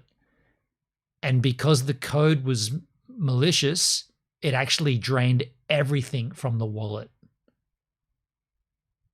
That's the story, right? That's what he's saying. Check the code, but I didn't check fully. If normally also the address, the destination address, is not inside of that. Dude, at a minimum, wouldn't you be authorizing or verifying the address you're sending to? I can call in if you want. Comtech, I would say yes, but I see how long this video is. It's 100. It's 1 hour and 45. So I feel like we might not be able to have a call in. It's this is pretty detailed. And therein lies the joy. Yo, thanks for the follow over on Kick there. No props. Yeah, cheers, man. I mean, if this was a shorter stream, then sure we could watch it and then we could both chat about it. But I feel like if this is the whole stream, it might not be. It might. We'll see. We'll see how it goes. But he's still on screen there. There's a few gaps. Oh, okay. There's a big gap there. Okay, there's a few gaps. We'll see how it goes. Multi-sig signing. So I signed. After signing, 30 minutes later, then we got the emergency call that our cold Ethereum wallet is drained. Okay, so this is what happened. I will come back to the story, but I think I understand there's a lot of questions being asked right now. First of all, is we've identified that the hacked and the cold wallet that's being signed is the Ethereum cold wallet under Safe Wallet. No other cold wallet is affected. Our Bitcoin, which is our major reserve, is not affected, and our Bitcoin reserve does not use the safe mechanism. So does this bring up the idea that cold wallets are not as secure as everybody wants you to believe? I mean, definitely in the Hex ecosystem, we hear constant reminders about getting a Legend Nano, getting a, what's the other one? I can't remember the names of them, but we hear it all the time. Get this, get this, get this, get this. I've always said, dude, I lose shit all the time. Another physical device, I'm going to lose that, right? Ask me where my hard drive is from 10 years ago. I've got no fucking idea. Gone. Comtech, my understanding is that multi-sig is used to prevent this type of thing from happening. Well, yeah, it sounds like multi-sig is, in a broad sense, the idea of multiple people having to authorize a transaction. In a nutshell, a transaction of either sending or receiving or exchanging or swap, whatever it is, but you have more than one person saying, yes, we should do this. And then when everybody agrees that you should do it, it gets done. And this guy being the CEO of the platform, it's his final say. So if everybody in front of that has said yes to it, and then he says yes to it, I don't know if you can just sit back and like be free of all responsibility, because but then again, you might say, well, it wasn't a lot of money, right? It was only 30 to this exchange, maybe $30,000 isn't that much. He's now claiming that they're not solvent. They're good to go. They can easily repay back the 1.5 billion. So that means they must have had 3 billion minimum on flow, right? Like ready to roll. Someone stole 1.5 million, and they can still reimburse that. So that means they've had a total of 3 billion plus. Right, so more that this guy should have looked into the code despite knowing the known URL. Yeah, and then not just him, but everybody before him. And he hasn't said how many are on the multi-sig. Like, how many people actually had to say yes to this? I'm not suggesting he's guilty, but man, there are questions, right? However, we do have other wallets that's on Ethereum, whether it's USDT or other ERC20 token that also uses Safe. For now, we are not touching those wallets. And from what we've seen so far, it's only the one we signed that's being compromised. And so signing a multi-sig transaction, are you running a program at that point? I mean, I don't have a cold wallet, but I'm assuming there's something that has to, it's not like just sending, you're connecting, because it's not on the internet. So then you have to add it to the internet. You have to give it an IP. You have to bring it to life, let's say. You have to give it some juice, and then you can then send it to a hot wallet. So is that running a small program? and by signing a transaction from a cold wallet, you're actually running that program. Am I understanding that correctly? I mean, I don't think it'd be just the case of getting your cold wallet and just like plugging it in and going, now we're good, we can do whatever we want. I'm sure there's more to that process. TronLink has the ability to do multi-sig. I'm sure many wallets have that capability. It seems like a pretty decent security measure for sure. But maybe not infallible. From currently what we've understand is that there could be multiple reasons how this happened. But before we go into this detail, I want to say that, so the maximum damage that we have witnessed currently so far is the total amount of around 401,000 Ethereum that's been hacked. This is the affected amount. No other amount or not. 401,000 Ethereum, dudes. Let's just do a little maths here. 401,000 Ethereum. Well, fuck me. Someone's having a great time. Here is the Ethereum chart. Here is 401,000. That's $401. That's 4,000. That's 40,000. That's oh my God, that is, there's so many numbers. That's 100,000. Dude, it keeps changing. That's a fucking lot of money, dude. Holy shit. Dearie me. Where is the video? Here we go. Crikey.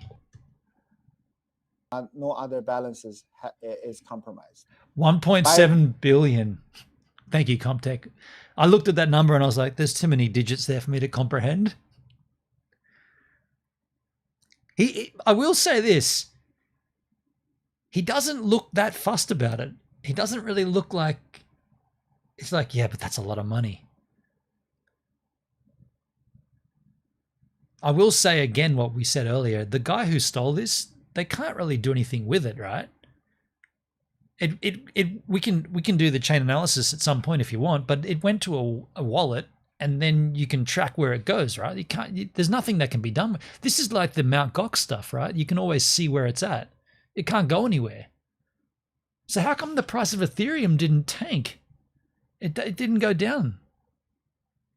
How come Ethereum didn't absolutely tank? I mean, okay, so 2,700. It's not really affecting the price that bad, right? I mean, it's in the red, but it's not hugely in the red. I mean, there's your dip down there to what's that? 2621 from a top of 28. It only lost $200 worth. That's not like 1.5 billy. Damn, dude. Thought it would have gone off. ByBit hot wallet is not compromised. ByBit warm wallet is not compromised. He might be doing CYA, being calm. CYA. Calm your ass? Calm your ass? CYA? I'm not sure what CYA stands for. Or is that see you later? Is one of our Ethereum, well, the Hang on. I missed what he said then. No other. Cover your ass. Okay, cover your ass. Yeah. True. The amount or no other balances is compromised. ByBit hot wallet is not compromised. ByBit warm wallet is not compromised. Good. Is one of our Ethereum, well, the Ethereum cold wallet, which we rely on safe, that was compromised. The only cold Ethereum wallet they have is being hacked. By the way, has CoffeeZilla got anything to say about this? Where's CoffeeZilla? Tell me he's got an exclusive interview with the hacker, right? Surely CoffeeZilla's all over this. CryptoZoo. He hasn't got anything? 2 days ago. Shit. Oh, well, I got to tell you, he's probably right now, as we speak, CoffeeZilla's probably talking to the hacker. keep an eye on that channel, man. There's definitely going to be a video where a guy comes in and goes, yeah, I did it. It'll be anonymous. Say they'll have a voice encoder. It'll be like, 24-hour volume of 54 point. I didn't look at the volume. That's a good thing. Thank you, Comtech. 50 billion, 54.5 billion. Where do we see the volume here? Down here. 24-hour volume. 1 day chart. What's this? Where do we see the volume, dude? I'm still new to all this stuff. All-time low, that's the price chart. Where's the volume, though? Down here, right? Ah. What's this SEC review of? Get out of there. Why can't I just get a number on hover? Here's the 24-hour volume here. Ethereum market on buy. Oh, these are all separate markets.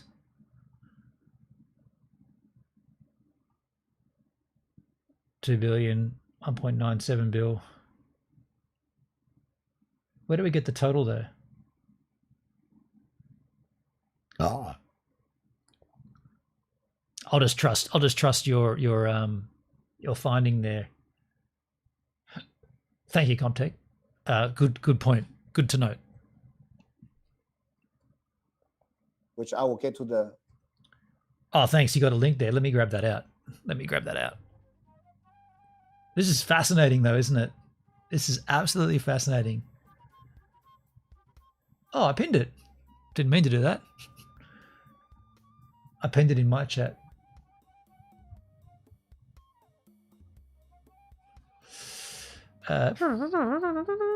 Coin Codex.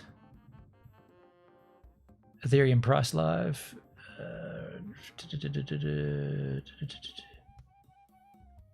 The volume here, 24-hour volume, 50 bill. Shit. While we're here, can we just see the volume of Pi? The volume of Pi traded. 24-hour volume of Pi. 637 million. That's almost they only had a 900 million total supply, didn't they? Anyway, we'll talk about Pi another time, but yeah, thank you for that, dude. I quite like that. Yeah, that's cool. Where do we get this from? Overview. Yeah, I like Coin Codex. Cool. Where's my... what happened, I think what might happen soon. Now, before we go there, I want to say that currently ByBit is still processing withdrawals. I will give you the latest update. We've experienced massive withdrawals since the last 2 hours. And we currently have about, as of maybe 10 minutes ago, 4,000 withdrawal pending. Everybody's just gone, get the hell out of there. Now, I will say this. At this point, how many times do you have to see this shit go down before you twig, do not leave your crypto on an exchange? How many times does that have to happen? Seriously. I'm new to all this, right? I'm a tadpole still. But how many times do we have to have this happen? And now there's a gigantic rush to get your crypto off this exchange. Right? I don't want to be that guy, but this is what DeFi is all about. Do not give your crypto to somebody else. Self-custody. Don't be dumb. How many times does it has to happen? Another reason the price didn't change, they did not swap for another crypto. They just withdrew. So do you mean these people that rushed off the exchange with their stuff, or do you mean the person who stole it? They can't change, right? Like the person who did this, they're kind of stuck, man. Like unless they did it into multiple smaller wallets, which even still is still traceable, but a bigger job. But that's because we need to move liquidity into chains, okay? And also, some of these bigger amounts are undergoing the regular review by risk team and security team. And that's just regular platform process whenever a user requests a withdrawal to a destination. So what he's doing now is he's just saying, look, you guys want to take your shit off our exchange? We get it. Yeah, we've been hacked. We get it. Take it. But there is a process. Some of them we are undergoing this. But I want to rest assure our community that the withdrawal currently is still open. And I believe for majority of our clients, your withdrawal has already been processed. Okay, so That's cool. That's what's going on now. And next is that I think many clients will open up the floor. I'll get to some of the questions very soon. Some of the clients are asking, are my money safe? Yes, I want to guarantee that. No, don't listen to him. If you have any currency, any tokens on ByBit, get them off immediately. Get them off any exchange. Don't do your own research. But here it is, 1.5 billion. ByBit is one-to-one packed, meaning that we do a monthly proof of reserve, audited proof of reserve, meaning that do you know what? As we go into this further, he's looking more guilty. To me, he's looking more guilty. He's like, these are the facts. This is how it happened. I want to you guys rest assured. We've got your money. It's all good. Yeah. At the start, he didn't look guilty to me, but hey, Hendrik, how you doing, man? Moin, moin. He didn't look guilty, but he's looking more and more guilty as this goes in, for sure. Good to see you, H-man. All of the money is in the wallet, meaning that if even today, all of the ByBit client withdrawal, we can give your withdrawals. With regard to the act amount, which is around 400,000 ETH, even the ByBit treasury, we can cover that. So they've got enough. They're good. However, I can't do this, and I don't want to do it. But can someone go and look at the mass exodus from ByBit in Ethereum? Who are the biggest? Like, there's wallets there that you could track, right? That have sent to the ByBit exchange. So you'd be able to say, like, by volume, who's the biggest? Like, and what I'm asking is, have they left? Have they gone? Well, fuck me, you guys got hacked. I am taking all of my Ethereum off your exchange immediately. Has that happened? I mean, this is now 24 hours ago. Comtech, moving forward, he will investigate the transactions further before approving. Yeah, basically, yeah. So if you want to take money off, he'll, yeah. No matter what, we will make sure all of the clients' money are safe. So your money is safe. Our withdrawal is still open, and some of the withdrawals might take a bit of time as we are go through the regular checks, but we are aiming at processing all the withdrawals within a few hours. That looks fair. I mean, that statement, that looks kind of fair, really. Like, this could be a lot worse, where he could just say, we've been hacked for 1.5 billion. There's going to be a period of downtime. We got to work this out. But instead, he's saying, no, you guys can all take it. Now, has that happened, though? Have people been able to take their money out? Or is this just all fluff talk? Because what he's saying is sounding good. You know, don't worry about it, dudes. We got you, kind of thing. Okay, so I want to rest assured that. Luckily, it is a sad event, but luckily, it's only the Ethereum cold wallet that's compromised. So we are able to cover these with our treasury, if that's the case, worst case scenario. Okay. Okay, so I think a lot of people are asking, who did it? A lot of people are asking, who did it? Let's see, what are some of the other questions the clients Can't you just track the wallet? Can't you just track it? Have? Yeah, some of the clients says, some of the people are asking, was it you? No, it wasn't. If the funds are safe, why do I need to wait, right? Again, we've already processed around 70% of the withdrawals, and the peak withdrawal have passed. We are really processing the. So the important question, how's the brew? Thank you, Hendrik. It was absolutely bang on perfect. Coffee flavored stout, dark, deep dirty, beautiful. Yeah. And if that's day one of the brew, then next time we drink one, it'll be even nicer. But that was good, man. I finished it already, dude. Yeah, that went. I didn't remember adding the second. I'm gonna have to have a whiskey soon, but that was amazing, dude. Last bit. That's a typical processing time because we've experienced. We saw almost 100 times increase. It sounds. It's one of those brews that I would like. I wish people could share it with me. You know, like the other stuff that I took on the trip with Marty. I was like, this is awful. This is embarrassing. But this is good. Store amount than our regular times. So we are processing them. Okay. Someone's asking who will cover the loss. We will try our best to chase the fund, and we also rely on your help or our partners' help. And then we will, of course, seek legal and also police support. This has to be the biggest crypto hack in history, right? This would go down as the biggest crypto hack to happen. 1.5 bill. This is epic, man. To recover this fund. But again, worst come to worst, our client's fund is not going to suffer. We will cover it with our company treasuries. Okay. Yeah. So I think. You know what you'll see another live stream in 2 days. Ben Zhao steps down from CEO position, and then he's like just disappears. And suddenly you see a video of him on an island somewhere. He's like, no, I stepped down.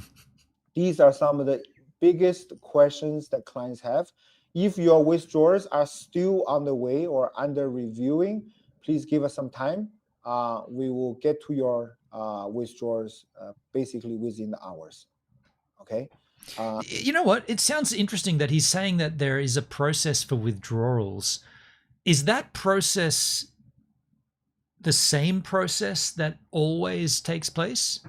Like for going back in time, let's just say you wanted to take, $20,000 off ByBit in Ethereum. Would you go through this process to do the withdrawal, or is this process only in place because of this hack?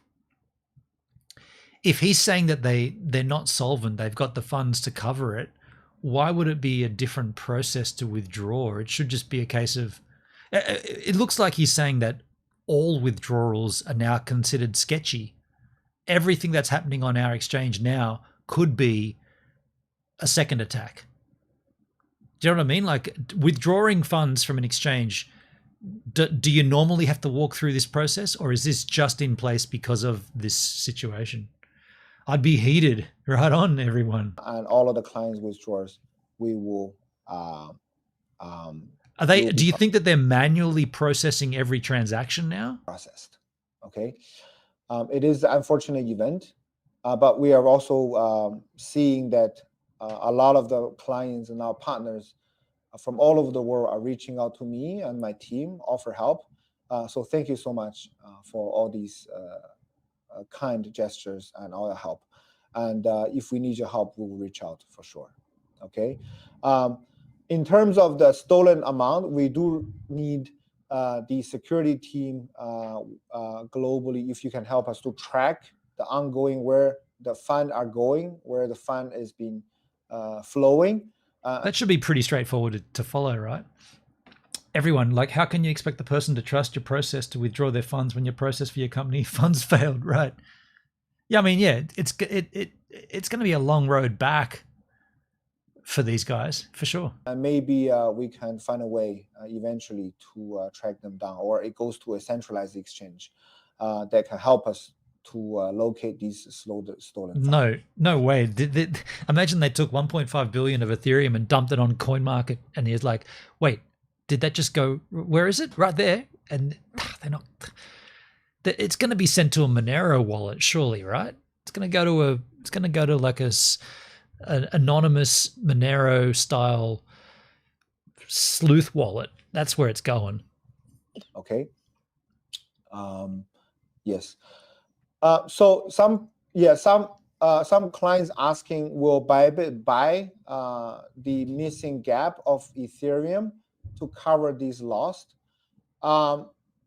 For immediate sake, we are currently reaching out to our partners to give us a bridge loan. So currently we're not buying, and even if we want to buy, it's too big of amount to be moving around. But we are getting help and support from our partners. We actually already secured almost 80% of the Ethereum that's been stolen. Wait. As the bridge loan to give us. So they want to bring back the total amount, and they want to. Wait, they said that they're not insolvent. So why are they got to buy back that Ethereum? That liquidity to help us with the liquidity crunch, so we can pass this crucial period. Okay, so it's for the liquidity for people that are wanting out. Hey, speaking of out, I'm out of brew here. I want to go and grab myself. You know what I'm going to do? I've still got a little bit of the bounty rum left. I'm going to have a rum and coke with you yahoos. We're going to get back into this, but I'm going to go and grab myself that rum. Let's take a little pause here and touch grass, or in this case, touch ocean.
Shit. How long you guys been back for? Sneaky. Sneaky. Got myself a little rum action here. Let's continue on with the ByBit saga.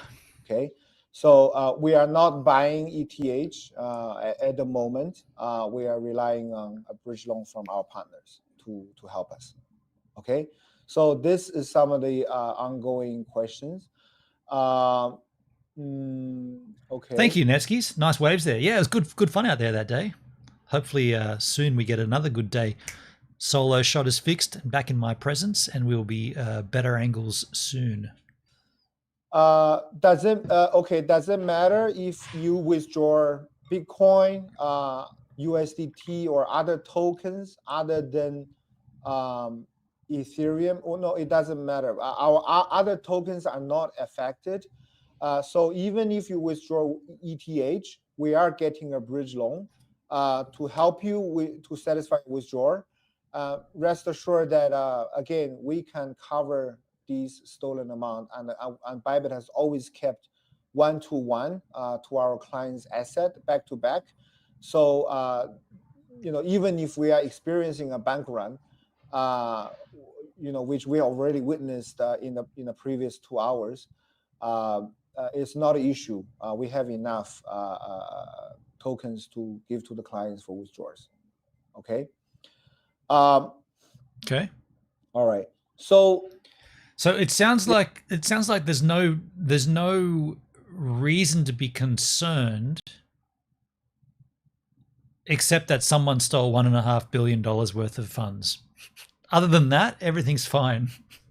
He presents as too. He doesn't present as a CEO of a company who's just been robbed of $1.5 billion. Not at all. He presents as someone who might know more than he's letting on. That's the way I see it. Yeah. So maybe I go back to the incidents. Okay, let's see. So I'm getting some of the latest updates. We've also had a massive increase on our customer support channel. No currently, shit. We have 120 people on queue waiting to be served. By the way, all of the ByBit staff is ready. Is the Slack track working? Have you tried it? No, I haven't tried it yet, Hendrik. Haven't tried it yet. Don't call it that anymore. It's a solo shot. It works really well. But there's no reason why it won't work. I'll go out tomorrow, even though the conditions aren't going to be great. I'll go tomorrow and check it. Awake right now. All hands on deck. All of our support. By the way, Hendrik, I just edited. You won't see it for a little while, but I just edited the vlog, the daily vlog of when I was at your place on the trip. Yeah, I've been editing them in advance, but they'll come to the channel. I think the one I posted, the one I posted today was the day that Marty and I had the argument, and then the next day is when he left. But so a few more vlogs to come, but until we get to the Bris Vegas. Sure, all of our risk team, compliance team, everyone is up and to serve you, to answer any of the questions. And ByBit is here. So if you, and I'm here, I'm online. So if you need to speak to us, you can come to us. Okay. Okay, that's good. It is a sad event that happened, but we want to make sure that our clients feel safe. And we are here. Okay. Now we have 120 in the queue. But at maximum we had about a few thousand, but now it's been reducing, and we are servicing all of them. Okay. Okay, that's good. Yeah, correct. Okay. So and currently we have about. I'm asking the team to give me someone, probably CoffeeZilla, needs to ask this guy, what exactly was the process? What did you do in terms of multi-sig and this safe, whatever this other entity, this other mechanism, this safe whatever? What were the processes that you stepped through to approve this transaction? That needs to be, and then they need to talk to the guys from the safe, whatever the team safe is. Furry dude, I don't know about crypto. It's all going to crash. I pulled 100K I had in last week. Fair enough, dude. It's not safe or regulated. That's cool. That's fair. That's your take on it. That'll be fun to see. Did you put anything in about? Oh, no, I didn't. I don't think I filmed any of that anyway, but yeah, I didn't include any of that. But that's yeah, furry dude. That's a fair take on it. If you don't feel safe and you want to get out, that's a fair comment. Yeah, I mean, someone stealing $1.4 billion from an exchange doesn't quite give the security that you might need. But I will repeat myself, and this is not something that's new. You should never have any of your crypto on an exchange unless you're day trading. If you're day trading and you need liquidity there, you need some funding, that's fine. But if you keep your assets on an exchange, I'm just going to say it, you're dumb, right? We've seen this over and over and over and over and over and over and over. You see my point? It happens all the time. Do not leave your crypto on an exchange. Put it in your own wallet. Keep it. Keep it for yourself. I made 100K. I started with 5.5 grand. That's great, dude. It was on an exchange, but I never ever kept that much. Dude, it's so simple to get your own wallet. Like that no one should. I don't want to be that guy, but fuck. Like, just keep it yourself. Sorry to be that guy.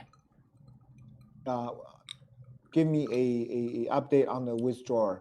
So as the last update, we have about 3,500 withdrawal requests that's been waiting. No. Don't update us on that withdrawal. Give us an update on the one that took $1.5 billion. That's the withdrawal we want to know about.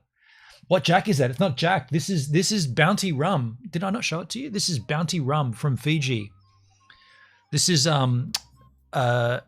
Fiji's greatest export, aside from all the sugarcane and everything else. But they make a great rum. Smell that. It's delicious. My nephew brought this back from Schoolies Week. He went to Fiji for Schoolies, came back with a bottle of Bounty Rum for me. It's great. Queue, but I think we are clearing them. Okay. I'm bouncing in and out from video. No worries. That's cool. Okay.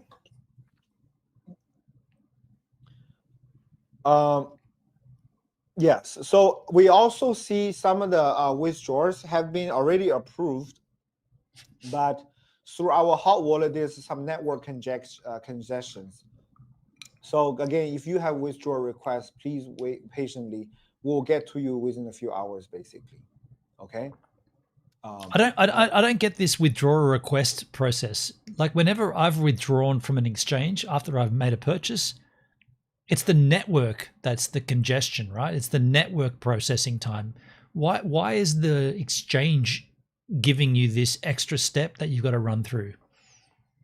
If you've got an account there and you've deposited, I'm assuming there at that point you've KYC'd as well. So why would there be a delay in withdrawing? Why can't they just be like, this is just a transaction, right? That's what the exchanges do. I saw the Jack in the back. Oh, we always have a Jack behind us. Yeah. Yeah, we've always got a bottle of Jack behind me. Special. That's a special bottle of Jack. It's not, I mean, that one should be pretty clear what that is. I don't know if you can see that and you can measure the size, but just cut off. That Jack behind me, it's not, yeah, it's nothing. Well, it's special, but it's not that special. I do love my Jack Daniels, and there's always a bottle of Jack behind me on stream. It's been that way for about 5 years now. Something that I did, something that I do. There's a bit of congestions on the network also of the hot wallet. Okay. Okay. Is that a bandwidth issue? Right. Okay. Clients asking, does ByBit really have the money to cover the client the loss? Yes. So this is what I said already. Yes. In terms of total AUM, total clients asset, ByBit have about more than 20 billion. Jesus, 20 billion? You got off light then. This guy could have hacked you for way more. You've got 20 bill going? Probably shouldn't have said that, old mate. Stolen Ethereum is around 1/20th, 1/25th of the total AUM. Okay. So we do have a lot of. Do you guys agree when I say that he present as someone who is very concerned about this. He presents more as matter of fact. And again, I'm not suggesting he's guilty, he's in it, but he presents the way that if I was everyone's got 20 bill, right on everyone. He's got 20 bill. So if I was the guy that was behind all this, like running the whole thing, I'd be like, fuck man, we got hacked for $1.5 billion? Are you kidding me? Who the fuck was behind this? I'm not leaving this shit until we find this guy. But no, he's doing the opposite. He's like, yep, we're good. We're okay from here. We're still fine. You guys can just do your thing. We can, if you want to withdraw, good, but we're still good. We got heaps of money. In that sense, in that approach he's giving kind of brings up the idea that, okay, what more do you know about this then? If you're presenting so casually, maybe you know a little more than you're letting on. It's not his money. I mean, there's that too. It's not his money. It's like, yeah, I'm sure the business is not his, it's not in his name, right? It's an LLC or whatever. Or he's in Singapore. But what I'm saying is, if he was genuinely gutted and genuinely flustered and upset by this, he'd be hitting his fist and like kicking up a storm saying, these fuckers, I'm going to get them. I don't care who they are. I'm going to I got people on the inside. We're going to find you. He'd be they're climbing in your windows. He'd be up there, right? He'd be like, I'm going to get these pricks. They're not going to get away with this. But he hasn't done that at all. He's like, oh yeah, $1.5 billion. We got 20 bill. We're good.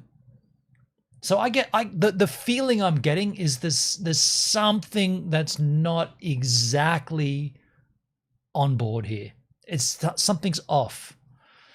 Everyone, I'm getting the vibe he doesn't know exactly what happened, so he's trying to tell people that their funds are. I mean, he's definitely doing that. He's saving face. He's definitely giving you the everything's cool. Don't worry about it. Which it seems like it is. It seems like everything is cool. Like people are getting withdrawals. Maybe they're going to wait a little while, but they are getting their withdrawals. Why do this crap make better money selling drugs? He's a thief. Well, I'm not suggesting that. You might say that in the chat, but I'm not suggesting he's the guy behind it. But what I am suggesting is his mannerism and his approach to this live stream doesn't give me, and I'm not a customer of ByBit, but this does not give me the vibe that he is 100% separate to this. This gives me the vibe that there is more to the story that he's not saying. There's something additional, whatever that might be. You have to be a narcissist. He feels no emotion. I mean, maybe you have to be that to be a CEO of a major exchange. I don't know, but there is definitely more. And like I said, someone like CoffeeZilla needs to get an exclusive and get a one-on-one and ask the hard questions and have this guy answer. Yeah, like how does it happen where you have a cold wallet and suddenly there's a malicious code in the cold wallet? Like you do this, he said this is run of the mill. We do this all the time. So how did you fuck this up so badly? Multi-sig, how many? There's an you can have as many as you want, right?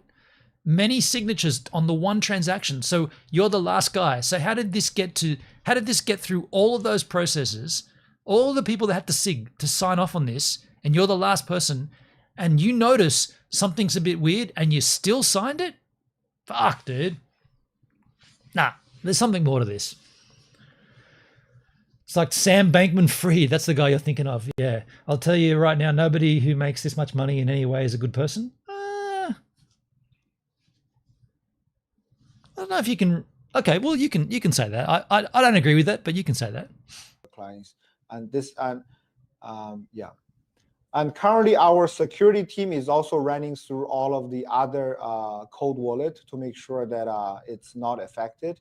Again, the only cold wallet that's been affected is the Ethereum cold wallet, which we did multi-sign it tonight. Ever been to the top, furry dude? I'm on the top right now, my friend. I've had a homebrew and a bounty rum. I'm on the top. I am the top. I am the danger. And what happened? But no, in more accurate sense, I've never been to the top. Maybe I can go back to the story on what exactly happened.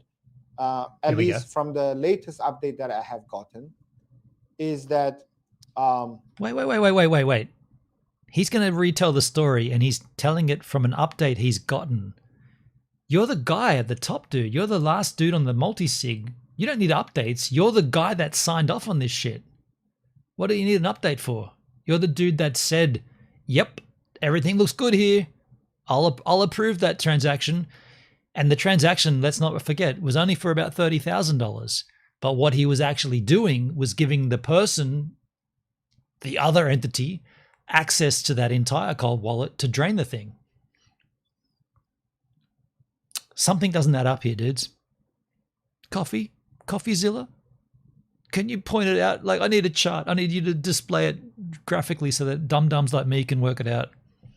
The hacker have managed to either somehow hack the UI of all of the signers' computer, so that although we saw it was the correct URL of the safe wallet, but maybe it was not.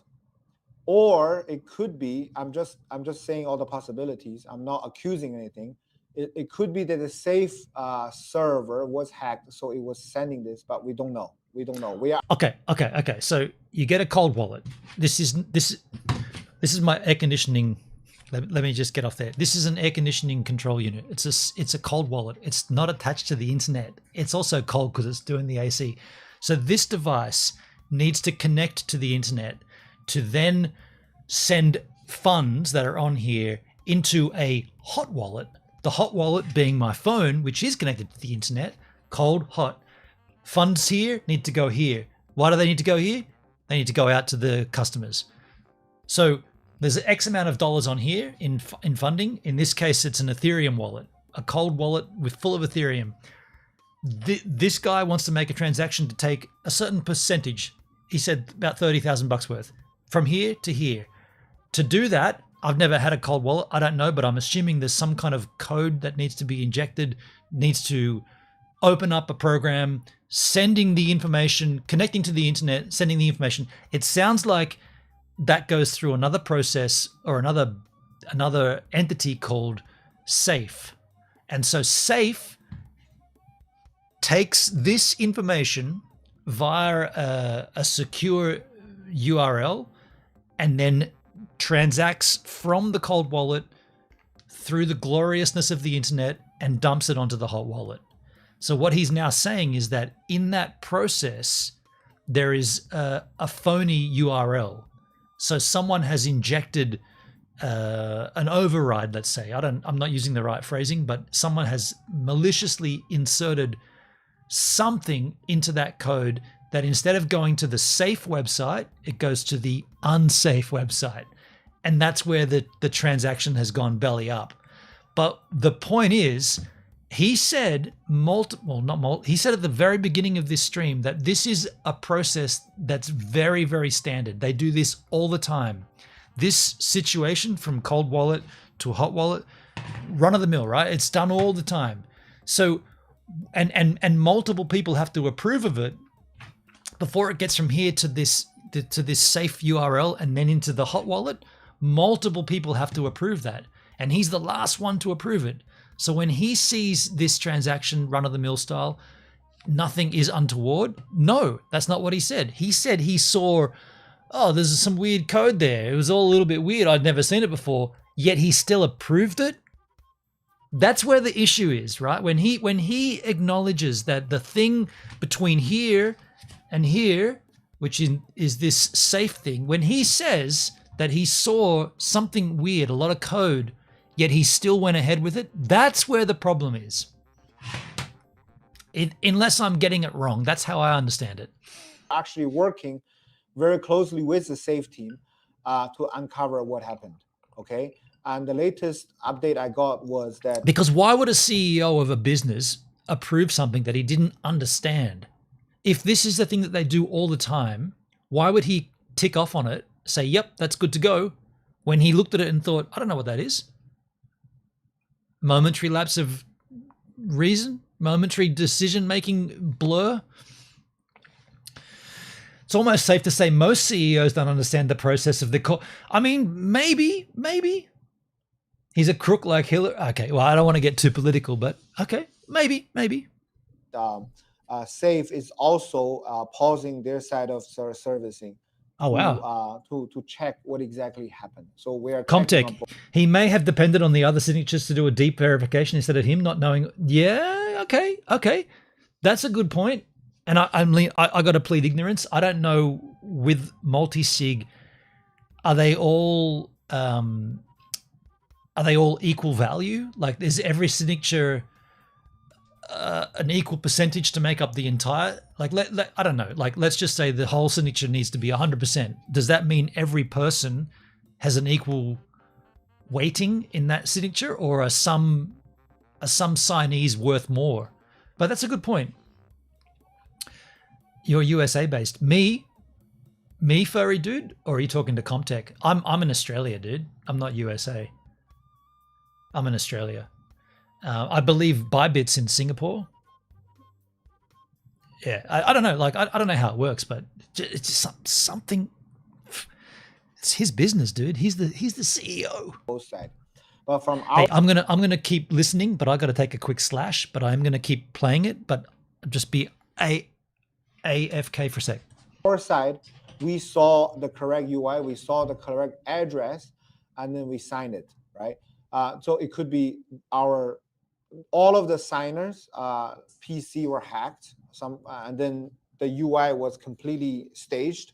And what happened is the signing message was not to changing the address or the destination or the amount of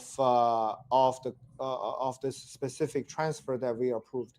The hacker changed that transaction into upgrading or changing the safe smart contract logic, so that he gained control over the whole code, over that specific Ethereum Genesis safe, so that he can transfer. What did he just?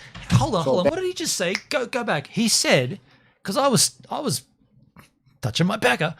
He just said that the transaction changed the code in the transaction changed the output destination. Is that what he said?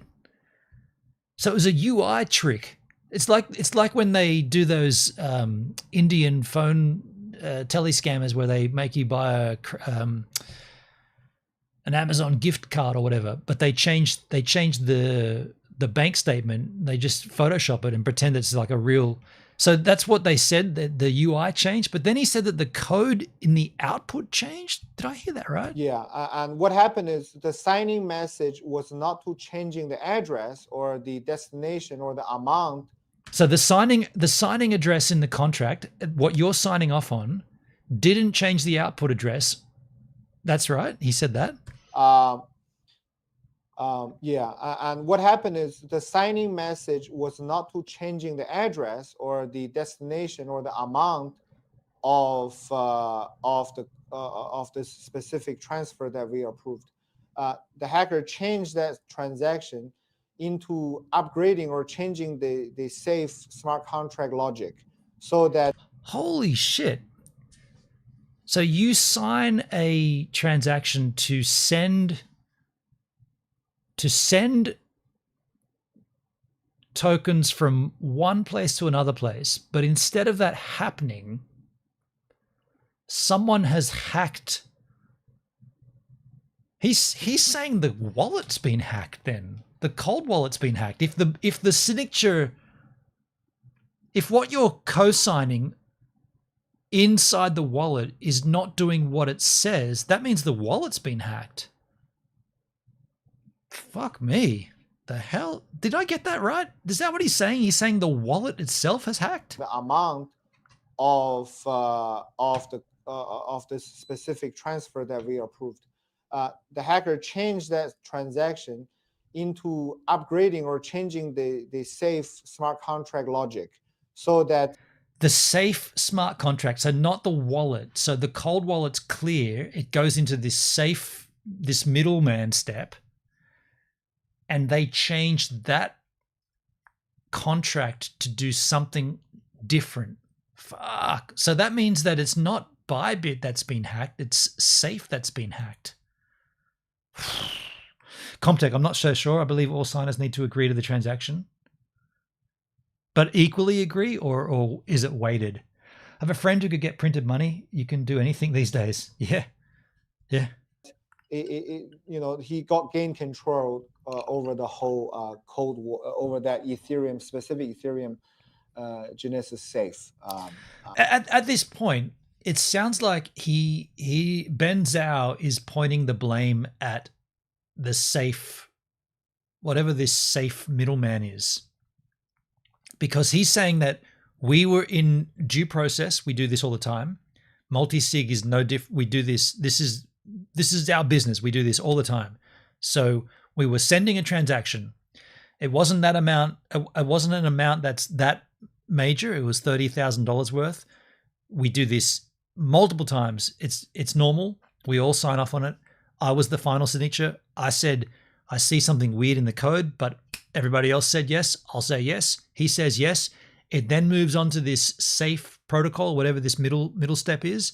And it's at that point that what you've actually clicked yes to doesn't do what it used to do. Instead, it drains the entire wallet. So therefore, ByBit hasn't been hacked.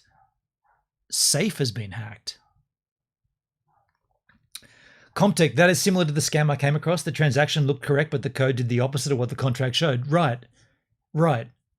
Now, in that instance, Comtech, was there a middleman? Or was there a separate step in the process? Because this safe, I don't know what he just calls it safe, right? So safe, is this the wallet, the Genesis wallet, the Genosis wallet, safe? I'm not sure. He says it a few times, but I haven't quite trigged to what it actually is.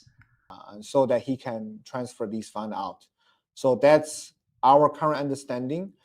We have the team on full speed checking exactly what happened. Yeah. Would you trust him with your money? I wouldn't trust anyone with my money, dude. Don't leave your fucking money on an exchange. Do I have to say it again? Don't trust any of these dudes. Take your crypto. You were saying before, Furry Dude, that you're out of crypto. My advice would be don't do that, but just self-custody it. Put it into your own wallet. Why you got to keep it on an exchange? Unless you're day trading, you don't need it there. Withdraw that shit. Keep it for yourself. Make an Exodus wallet. Take it yourself, dude. Maybe put it on a MetaMask if you don't want a full-blown Exodus standalone app. What about a financial advisor? He's the CEO of a crypto exchange. He's not a financial advisor. Neither am I, by the way. Yeah. Okay. Yeah. So these are the I think that the some of the major questions people are asking. I got one question. Who did it? A dingo took my crypto. Yes, one of the users asking, have we received from other exchange and partners to help block the fine, if any? Yes, I think this really shows the strength of the industry. We've received pretty much from all the major exchange. I think Binance, MEX. Wait. This is supposed to show the strength of the industry? This shows a big flaw in the industry, dude.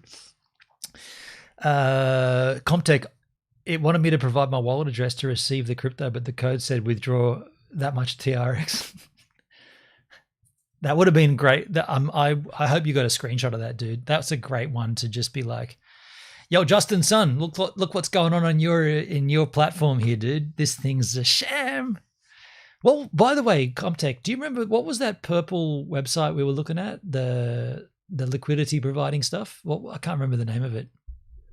I think we should go back in there and one time dig it up. See KuCoin, Gate, pretty much all the major players offering help to help with this thing. So deeply appreciate, and I think it really shows that when an incident like this happens, the industry gets together. So thank you very much for that. Okay. ByBit is clients asking, will ByBit any time suspend withdrawal or cancel withdrawal? We don't have the plan to suspend or cancel withdrawals at the moment. We are still receiving all the withdrawal requests. And in fact, 70% of them have been approved and processed. A lot of the network congestion is still there. So we're processing them as fast as we could. Okay. Yeah. Do you know what? I will say this. This is good. What he's doing here is good. But what would have been better is if he had have had someone with him asking, like someone separate to ByBit, someone like CoffeeZilla, right? If he had have said, hey, dude, I'm about to do a live stream. Can you jump on with me and ask what the questions? Because right now, he's definitely fielding questions and answers from the community. And it's good, right? It looks good, presents well. He looks like he's delivering the information that we all want. However, there is the other side of it, and that is the side where someone like CoffeeZilla, who is impartial, but yet persistent and determined to dig in and deep enough, he would be able to ask him. And if this was streamed live, right, like he would be asking the questions that this guy would be stumbling upon. I really want to see, and it's a shame because half of this this live stream, half of it is rad in the sense that he's come out doing it, but the rest of it is all faff. He's giving he's presenting that everything's cool and we're all good to go. Transactions as usual. It might take a bit longer, but everything's fine. We're all good. We're not insolvent. We're good. Everything's cool. Yet if you just dug in a little deeper, I'm sure that there could be a conversation that would reveal what actually happened here. Bankroll. Thank you, Comtech. Yeah. Bankroll. It wasn't LP providing, was it? Well, we'll have to look into that again because I haven't looked at it since those days, man. Yeah, we'll have to look into that. Is it even still around? It might have even been pulled. Our ByBit product still working fine. ByBit card, yes. So I think all the products are still live. Are live. All of the ByBit services and product are not. What about Safe? If you start sending that's what someone should ask. Have you sent transactions from ByBit through Safe since this, or is that all halted as well? Not affected, and it is ongoing as usual. Okay. P2P is still working. Yes. Okay. And a lot of clients asking, are we gonna buy Ethereum again? If you missed that part, we've heard this already. We've heard this. ByBit Reserve last audited, I believe, was last month. All of the ByBit, the ByBit Reserve is audited. And if you go to Google and search for ByBit Proof of Reserve, you'll see it. Okay. Yeah. Okay. Very good. Yeah. Okay, I think I've answered most of the questions. I will go offline now. I need to get more updates of the incidents. And if there's more update, I'll open up another live stream. But before that, we'll keep this one as a record, and then we can keep playing. It's still there, but okay, we'll take a look at it sometime, Comtech. Thank you for that, man. These things, okay? So maybe Sun Yet, actually, why not? Yeah, I will get Sun Yet, who is our head of derivatives online, to answer some of maybe the questions I already answered. So maybe Sun Yet can answer as well for the new joiners. This dude looks high. And then I will get the more updates on the. Well, to be fair, if I'm not sure where Sun Yet resides, but if it's legal, like tweaker high. Oh, okay. I thought you were just saying smoked a bit of dope. Okay, we'll see you in a bit. Thank you. I don't want to comment on that. Thank you.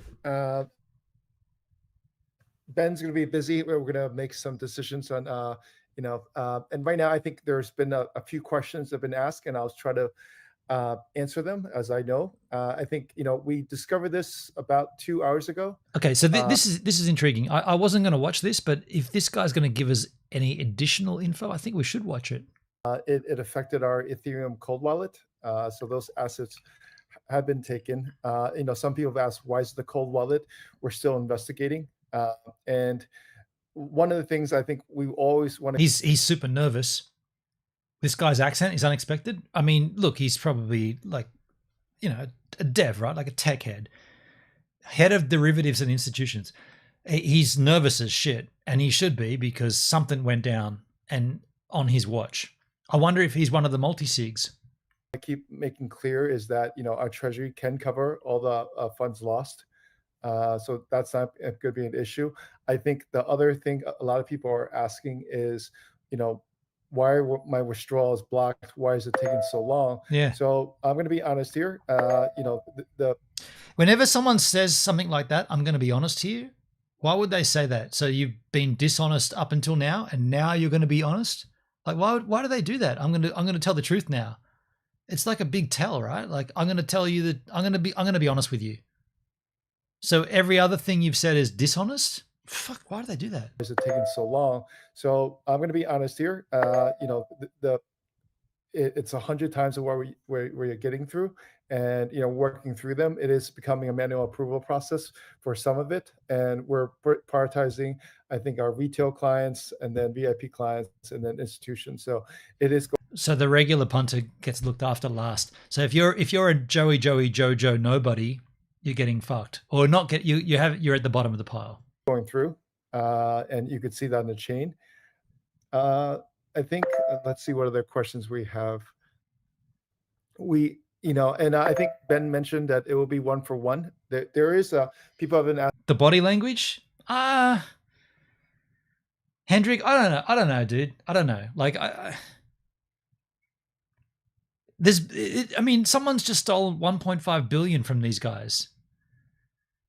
Yeah, old mate Ben was sitting with his chest up, and he was, and this guy's like, I don't know. Yeah, maybe you got something. I don't know, but you think they wouldn't have thought of that beforehand? It's like, you're going to go live to the internet. Don't be like twitchy, and don't look like you're guilty. Okay, cool. Oh, I'll make sure I remember that. You know what I'm saying? Like, they would have already. I don't know.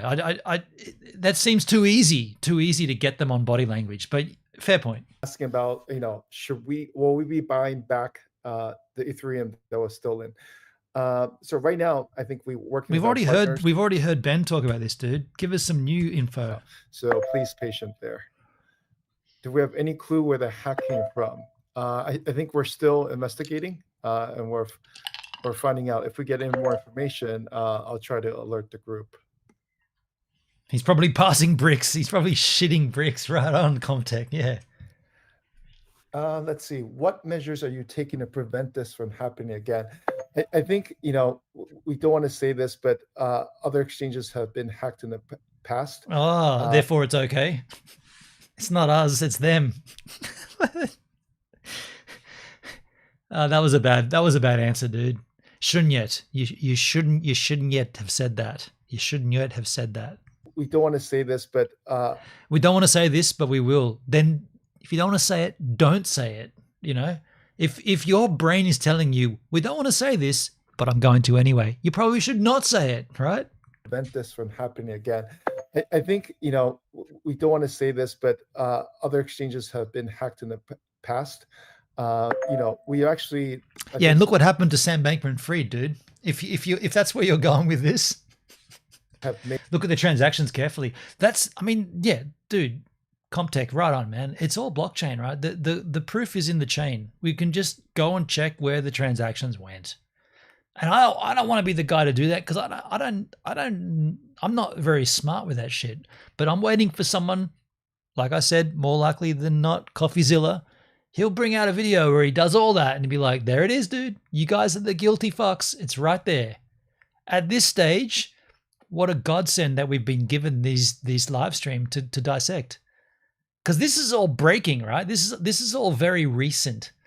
So someone stole $1.5 billion. $1.5 billion got stolen. 1.5 billion got stolen. That is a fuckload of money got stolen. And these guys are the ones that are responding to it. This is awesome, dude. Furry dude, do you stream elsewhere? I'm everywhere, dude. You're watching on DLive, but I'm everywhere, man. I'm on Kick, Twitter, Twitch, Trovo, Party, Beam, YouTube. Good luck washing 1.5 bill. Exactly. Like that's what I'm saying. Like it's all the info is on chain. You've just got to go and search it. And like I said, I'm not going to be the guy to do that, but someone will, and they'll present it. They'll do a graphical. They'll display it beautifully, and you'll be like, there it is, there it is, there it is, there it is, there it is. And they'll be like, that guy did it. Who's that guy? We don't know. However, he did do this before, and then they can go back in the chain and find out that they funded blah blah blah blah blah. Just saying. But I'll tell you what it is, man. And this is why I love this shit. We're here right now. This is time sensitive, right? Like we're in 2025. The president of the US has been in office for about a month now. It's the 20th, yeah, about a month. And we have a crypto-friendly president. Well, the world has a crypto. I'm not American, but the Americans have a crypto-friendly president. And here we are. Someone's just stolen 1.5 billion from a crypto exchange. This is massive news. Like absolutely, this is huge. And I'm banking on it being one of the guys that we're watching here on this. I'm banking on it being one of these dudes.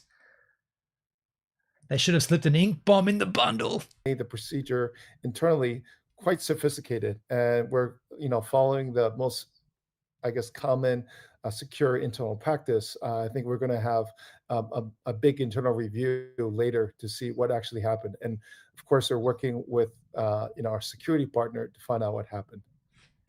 I reckon the bigger investigation needs to be in this safe, Genosis safe. These guys are the ones, right?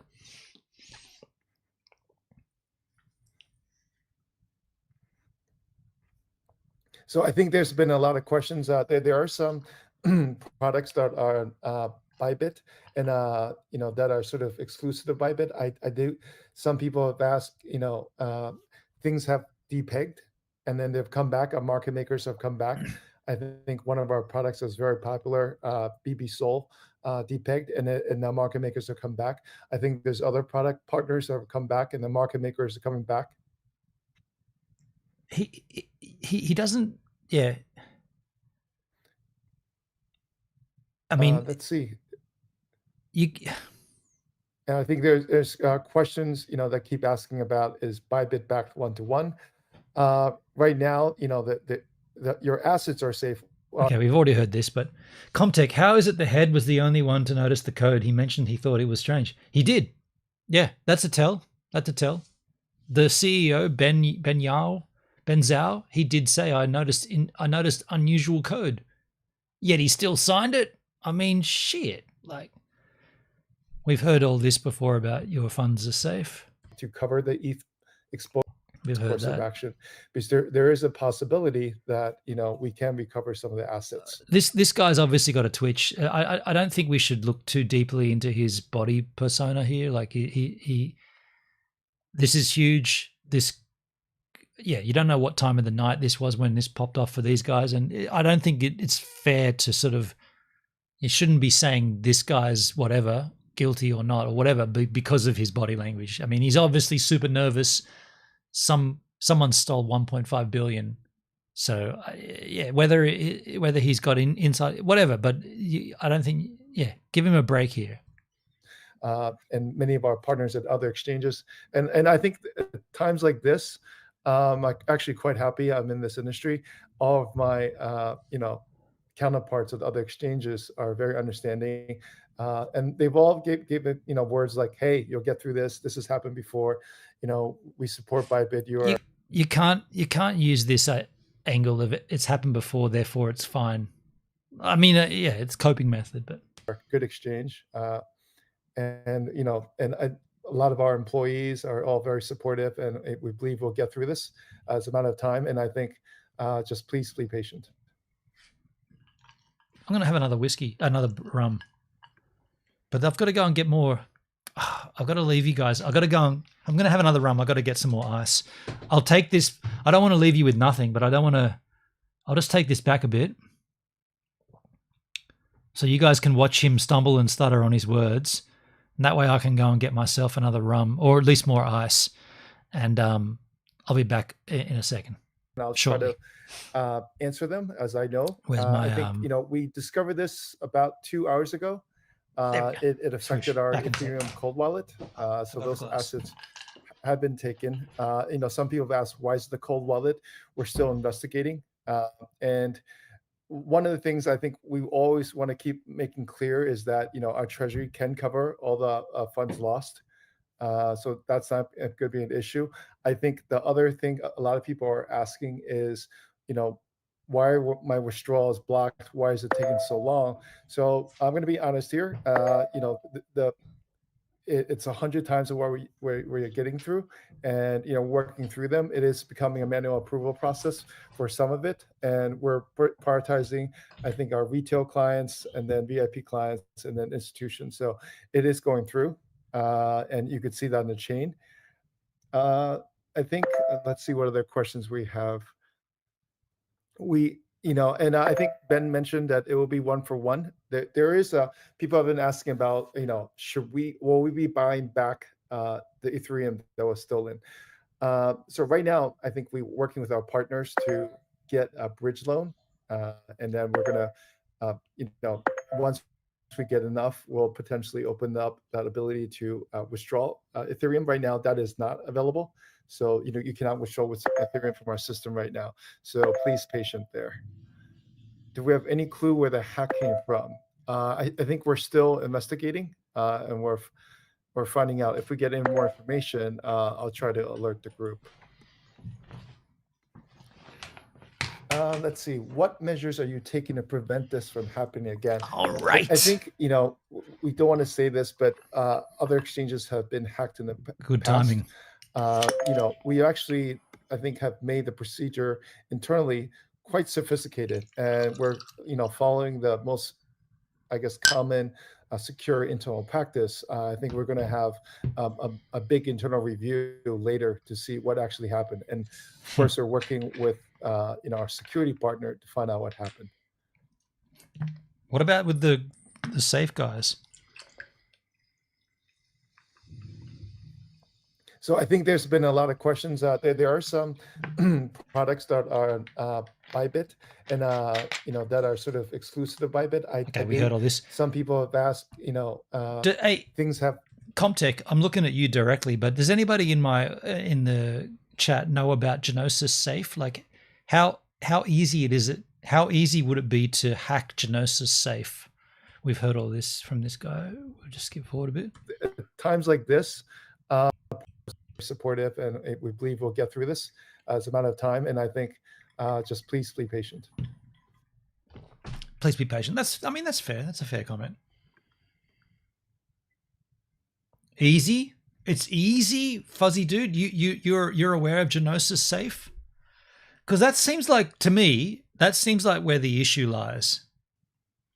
So there's a question. I could, by knowing your name, Benon. You could hack Genosis Safe by knowing my name.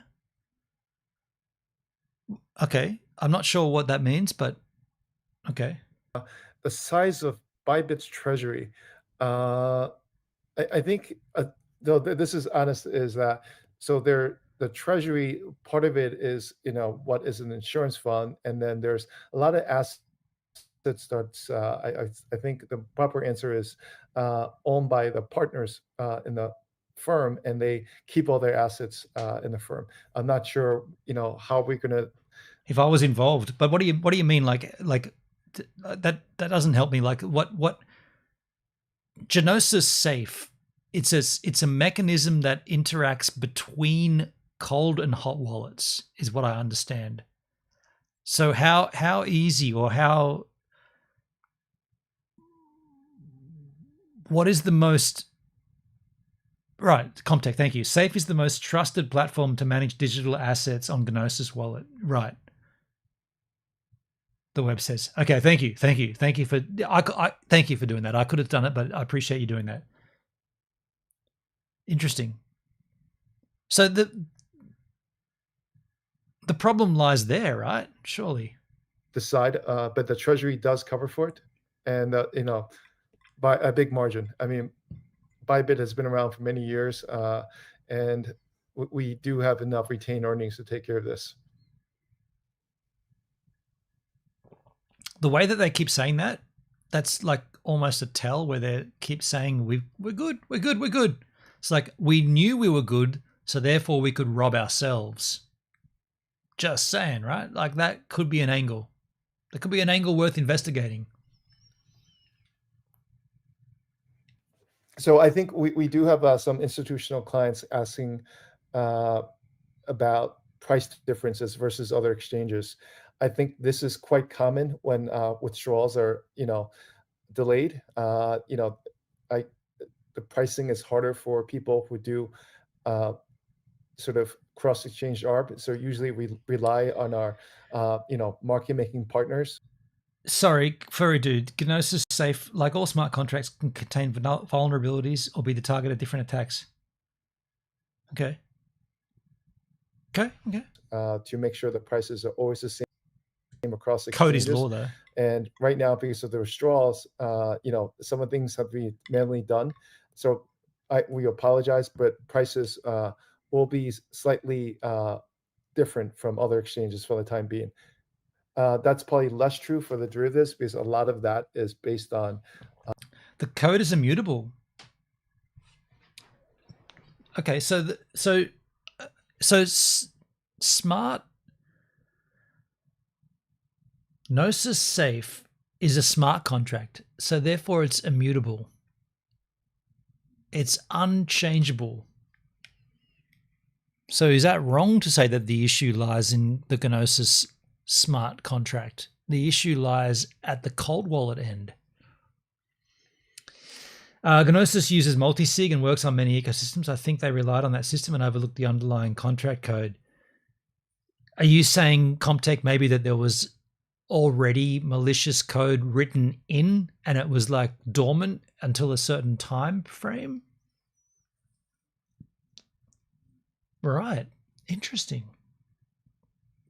So this code could have already been injected way back when, and it was just waiting for a particular time to trigger.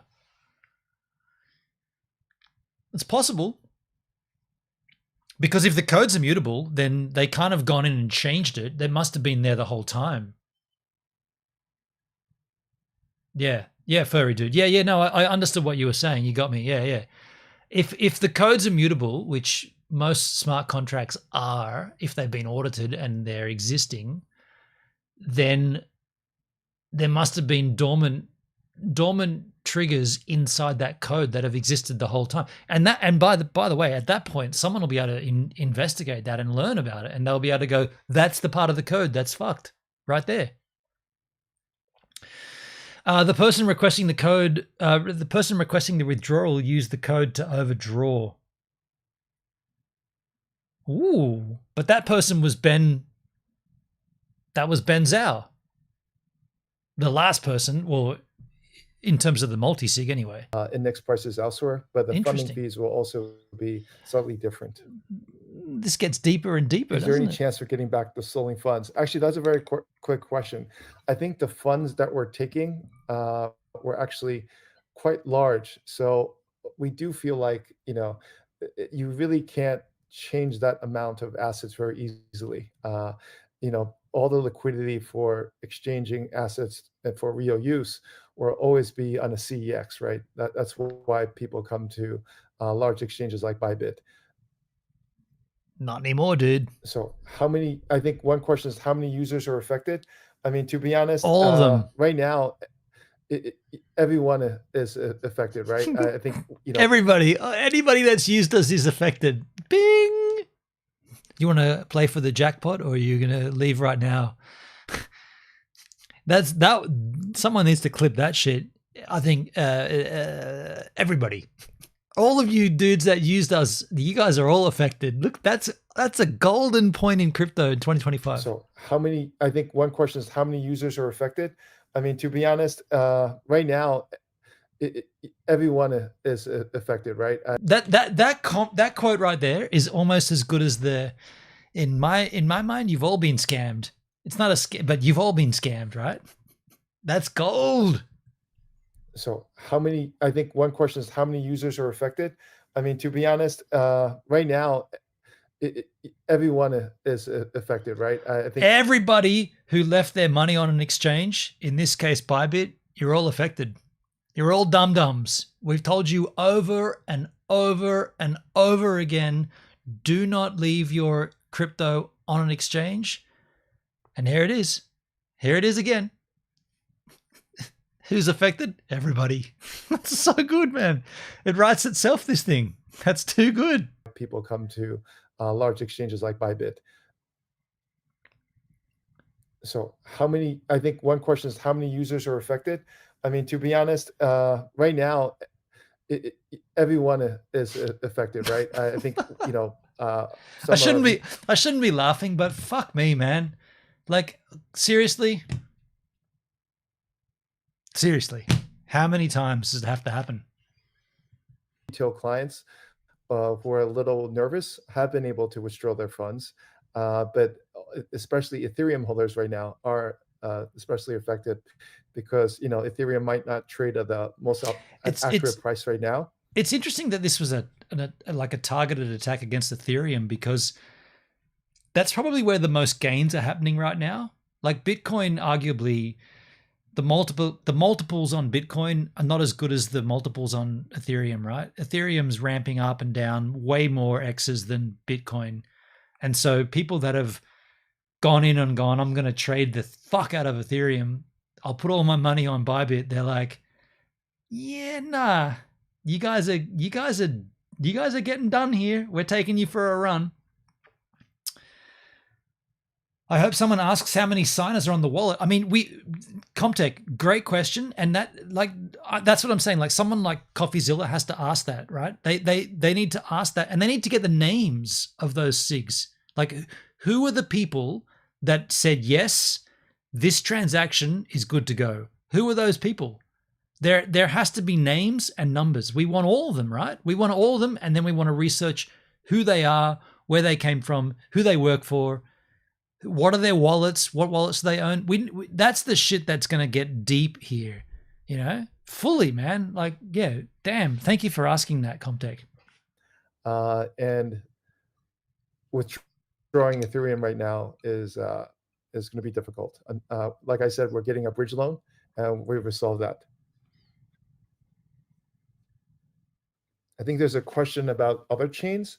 Very true. I think Solana withdrawals should be okay. Oh, thank heaven for that. Solana withdrawals are good. Don't worry, folks. If you have to withdraw from Solana, you're good. You're good right now. And I think there's a few questions about bank runs. I'm laughing about this. I probably should have asked this, and it's bad of me not to have asked. But is anybody in the chat directly affected here? I'm giggling at it, and I'm getting drunker and laughing at it. But I should ask: is anybody financially affected by this in this chat? I should back up a bit, I guess. It'd be a little. I've been saying you're all dum-dums for leaving your money on an exchange, but if Furry Dude, you okay? I apologize, man. I've been a little harsh here. Yeah. I'll walk that back a bit. I'll try to be less enamored by all this, and you're joking? Okay, fuck you, dude. Get the fuck out of here. All right. So no one in the chat here is actually affected by this, except in the sense that we all are, because as old mate Shun Yet said, we are all affected. I've not used ByBit yet. Thank you, Comtech. I don't think I have either. I don't have an account there. I feel like I did look at it in the sense that I think that it was I thought it was one of the exchanges that was going to list Pi on mainnet launch. You want me to unfollow? Do whatever you need to do, man. Wow! Who did that? Wow! Yeah, I don't want to. Yeah, I'm not going to be saying I told you so, but I am going to say I told you so, because we have been down this road many times before. Just for heaven's sake, take your money off exchanges. Don't leave it there. Go and get a MetaMask. Get Exodus. Exodus covers everything. Exodus is probably the better. MetaMask, if you don't want to do a browser extension, just go and get Exodus. It's a standalone app. Get it on your phone. Get it on your laptop. Get it on your desktop, and then just send your tokens to your own custodial. Just do it. Don't wait for another exchange. Don't wait for this to happen to another place that you might use. This one, ByBit, you probably don't use, whatever. But the next time it comes to one that you do use or close to one, just for fuck's sake, don't leave your money there. If you've used crypto and you've bothered yourself to learn about it and you've bothered yourself to sort of inform yourself and educate what this shit is, the very next thing you should do is just custody it yourself. Take it for your own. Keep it to yourself. Don't rely on someone like this. Fuck. Exodus is great, yeah. Exodus is awesome, man. I love Exodus. I never used to use Exodus on my phone, but recently I added it to my phone, and dude, it's awesome. Awesome. And this Furry dude, I saw a meme of you being trolled on Reddit. Me? Nobody trolls me. Who trolled me on Reddit? Got a link for that, dude? This happens to all exchanges. After a bank run, there's going to be a withdrawal of assets, and I think usually it comes from the smaller clients first, and our big partners usually do maintain their assets here. Comtech, you've got a cold wallet you can talk about. Man, look, how about tomorrow, Comtech? I don't know if you're down for a call in tomorrow. Like, that'd be, yeah, I'd love to. I don't have a cold wallet. I'd love to talk about how this, like the mechanics of this, for sure. Yeah, fuck yeah, that'd be great. Yeah, I'd love to have that conversation if you're down for it.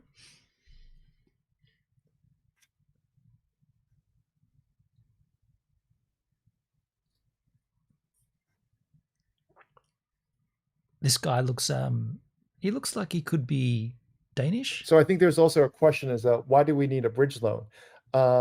So our reserves and treasury are very different than what was hacked, right? If you look at it, the asset that was hacked. I may need a reminder when you go live. So tomorrow, I guess, what is it now? It's 6 p.m. I guess 3 hours ago from here. 3 hours earlier than whatever it is now. I'll probably go live. And I'll throw it open. I'll just do a stream and I'll be like, maybe someone wants to call in. I won't say Comtech's definitely calling in, but I'll just leave it open for a while. But yeah. Be also a good chance to test I did do some tweaking with loopback and audio routing and stuff. I think I got it sorted, but be good to check it anyway. Was Ethereum only. So, when we're saying that your assets are backed 1-to-1, is that our treasury. Thank you, man. And at that time, Comtech, we probably could also do a share screen where we bring up Bankroll and just go and have a look in there. Because I mean, I'm still using the same Tronlink wallet. We could definitely look in there and see there could be some pretty hefty returns in there for me for TRX. And by the way, as you said a couple of weeks ago, TRX has been it's been on the pamp, hasn't it? Right? Wait, let me just have a quick look at TRX. I mean, 23 cent. Yeah, 23 cents TRX. $38 for me. I got 158 in there. Definitely. Yeah, that'd be cool, man. That'd be cool. We'll do that. Yeah. Because I mean, we did all that stuff together way back in the day. I think that was 2020, 2021.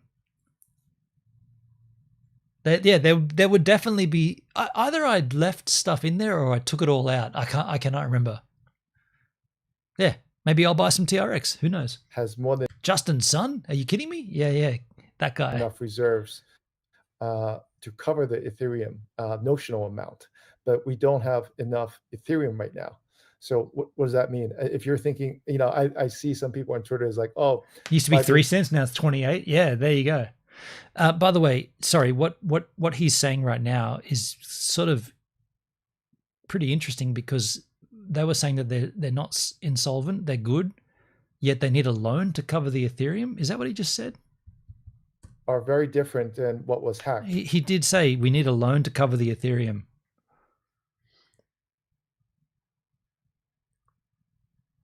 So I think there's also a question is why do we need a bridge loan? So our reserves and treasury are very different than what was hacked, right? If you look at it, Our reserves and treasury are two different. the asset that was hacked was Ethereum only. So, when we're saying that your assets are backed one-to-one, is that our treasury has more than enough reserves to cover the Ethereum notional amount.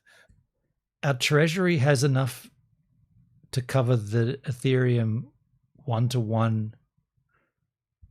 What did you just say? If you look at it, the asset that was hacked was Ethereum only.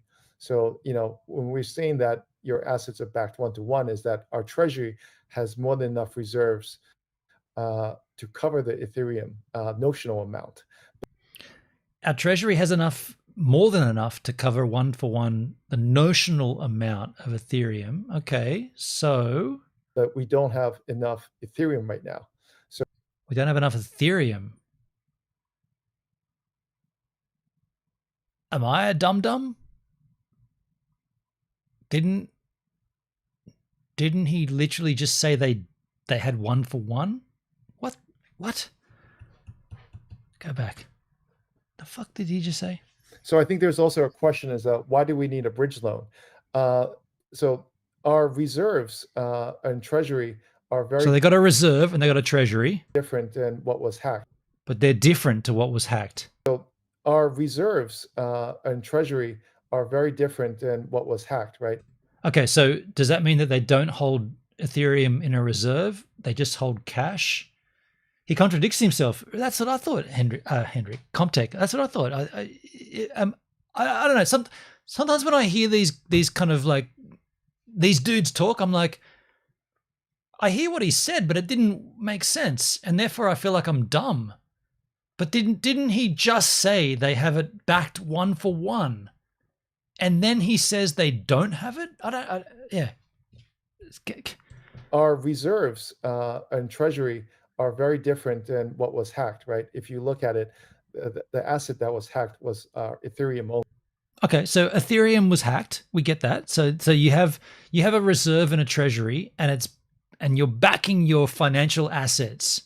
In this case, there'd be some reserve and some treasury that's backing Ethereum. Netskis means they have dollars and not enough actual Ethereum, but dollars can be Ethereum, right? You can convert dollars to Ethereum. There's no supply shortage of Ethereum. Like you can swap USDT into Ethereum, if that's what you're saying, Netskis. And what was hacked, right? If you look at it, the asset... Are you suggesting, and is this what Shunyet's suggesting, that they didn't have enough on hand? And so there's going to need to be a swap? Then make the swap. And that's why shouldn't Ethereum fucking jackrocket in price? It didn't though. Nothing changed. In fact, Ethereum dumped. So is there more to this in the sense that they could have swapped out their treasury and their reserve funds into Ethereum, but they chose not to? Instead, they got a bridge loan? Is there anything in that? In this dum-dum's head? I think there's something in that. Treasury are very different than what was hacked, right? If you look at it, the asset that was hacked was Ethereum only. So, when we're saying that your assets are backed one-to-one, is that our treasury has more than enough reserves to cover the Ethereum notional amount, but we don't have enough Ethereum right now. So the fuck did you just say? What? He just said, oh my God. In the same fucking breath, he just said we have one-to-one backed your assets, but we don't have enough Ethereum. What? See you later, Hendrik. Thanks, man. See you, dude. What am I missing here? That our treasury has more than enough reserves to cover the Ethereum. Our treasury has more than enough reserves to cover the Ethereum. Treasury has more than enough reserves to cover the Ethereum notional amount. Notional amount. The notional amount. So the amount that was stolen, $1.5 billion worth. Enough reserves to cover the Ethereum notional amount, but we don't have enough Ethereum right now. So, but we don't have what? In the same breath, he says the two opposite things. Unless I'm completely missing the point here. What? Ethereum only. So, when we're saying that your assets are backed 1-to-1, is that our treasury has more than enough reserves to cover the Ethereum notional amount, but we don't have enough Ethereum right now. So what does that mean? If you're thinking, So what he's saying is that the dollar amount, the dollar equivalent of what was stolen, we can cover that, but we just can't cover it in Ethereum. Okay, I get that. Sorry, it took a while for me to get there. It just sounded like he was contradicting himself. I see some people on Twitter is like, oh, ByBit needs to buy huge amounts of Ethereum. I don't think that might be the case. I think we're going to have to discuss internally what the best course of action is. Well, it sounds like you've already discussed that. You've already got a bridging loan. You didn't get a bridging loan to... You got a bridging loan to buy more Ethereum to pay that back, right? Right? What? Why has this got to be so complex? It's so... Of course, we're going to compensate our customers. Hey, Cosmic Richie over on Partai. How you doing, man? Hey, Cosmic Richie, let me ask you something, dude. I'm going to pause here from this content. Let me ask you this. Every time, let me not ask you a question. Let me just state something.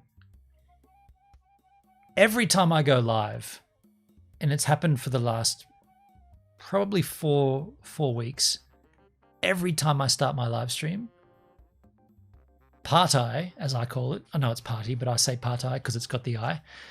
Every time I go live, Partai reports about 30 to 35 viewers every single time. Now, when that happens, I get excited and I see a big number. I'm like, oh, wow, and it's happening right now, dude. There's 15 viewers on Party, right? So at that point, I say, hey, Partai, if there are actually 30 viewers on this platform, maybe 2 of you, maybe 3 would comment in my chat to prove that you're real. And I got to tell you, dude, every single time, silence. So what I'm suggesting is that there might be a botting problem on Partai to the point where it's almost like when a stream goes live, that triggers the bot to kick in. And so the streamer gets this sense of euphoria, like, oh, wow, what a great reception here on this platform. This is amazing. This is so cool. We're getting big numbers here. This is amazing. Wow, I'm loving partying. And then when you actually look into it, there's no one actually there. They're not chatting. So I'm doing it again now. Is there anyone at Partai, aside from Cosmic Richie, anybody that will actually comment right now? Anybody? It says to me there's 15 viewers from Partai. I will suggest that might not be the most accurate number. And at that point, I'd say, like, there might need to be some things that need to be tweaked on Partai, because we do want good numbers and we do want viewers, but we don't want botting, right? Can we all agree that we don't want bots? We want actual... See, here we are sitting here. I've been here long enough now. In this little blurb, I've been here long enough to actually have someone else make a comment. Just saying, right? If there are actually 15 people watching on Partai. We do have an issue with viewer counts right now. The dev team has been trying to fix this for a bit now. We've had a big issue with the chat in the last 2 weeks, which took the dev team longer than expected. Okay, and that's cool. Okay, I mean, that's cool and that's rad. Like, I hope that gets fixed. All I'm doing right now is, I know your staff, and I appreciate you swinging in and saying g'day, and I love that you used the word g'day, mate. I'm appreciative of it, but I'm also just super wary of phony numbers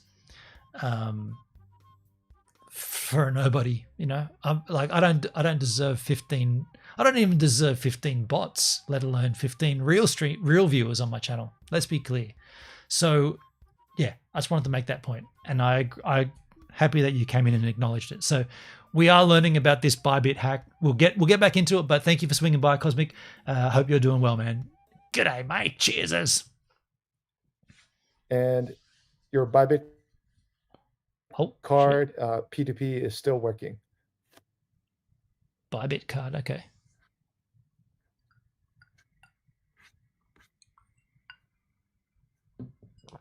Big pause here in the Shunyet stream. I think there's a question about the ETH transfer. You know, it's quite common for us in the Treasury Department to move from this hack was something else. Cosmic Richie, dude, we've been looking at this for the last hour or so. Man, what this is massive, dude. Like in crypto, when someone gets hacked, let me just get off this for a second. But in the crypto sphere, when someone gets a hack, usually, like maybe 95% of the time, it's someone doing the wrong thing. Usually it's like an install of something, like someone's gone to some Telegram group and they've said, oh, here's the MetaMask help. We just provide you this and that, and here's a download link and do this. And usually it's user error. More than likely it's user error. In this case, they're going from a cold wallet to a hot wallet, which requires multi-sig. So we've learned that this cold wallet, Gnosis Safe, needs a multi-sig, and we don't know how many people in ByBit were actually on this sig, right? Like, by the way, whoever did that on DLive, thank you. Whoever was on this signature, they had to agree to this transaction. And the very last person on the sig was the CEO, Ben Zhao, right? So he's the last dude that's got to say, yep, everything's good here. And he says on this stream, he says, I noticed that there was some unusual code injected into the system, but I signed it anyway. Excuse me? You did a transaction, which you guys do quite regularly. It's not an unusual transaction. The transaction was about $30,000 worth to send Ethereum from the cold wallet to the hot wallet. The very last person on the SIG was Ben Zhao. And he goes, yeah, I looked at that and I was like, oh, there's this weird bit of code here. I don't recognize that. But anyway, tick, and he signs off on it. And then what that code actually did was open that cold wallet to a complete drain. So once he'd signed off on that, basically he was saying, take everything. You can take all of the Ethereum in this cold wallet. Go for it. And he did that.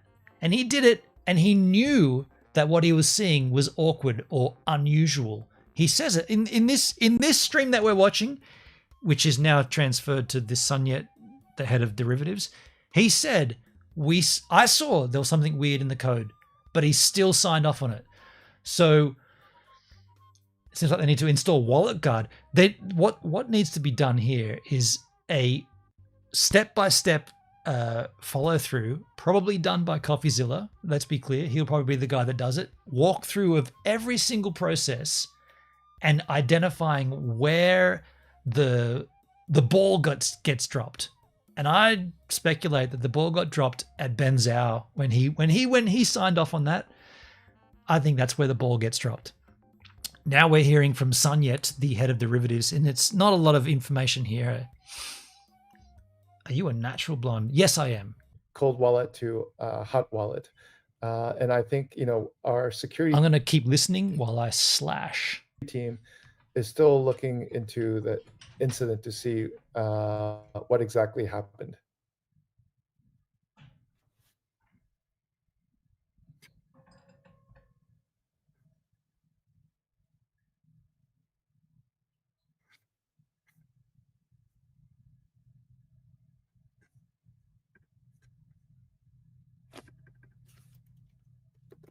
It's dead air.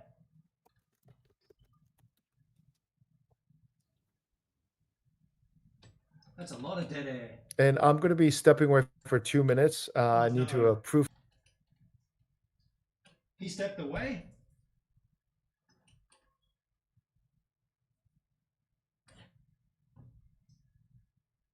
Really? At that time?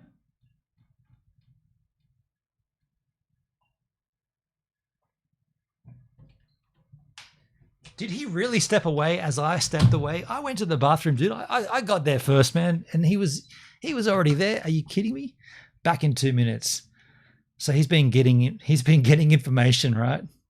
I'm out there taking a slash. Now he's back. Seriously? Right then when I went out to the bathroom? It's not enough that someone stole 1.5 billion. I can't even go and take a piss. Hi, I'm back, everyone. I do want to mention one thing. I have 2 roles at ByBit. One is the head of derivatives. So obviously what's happened here in the time that I was taking a slash, he's been told what he needs to say. Richie, I saw something on X. This guy's blinking Morse code.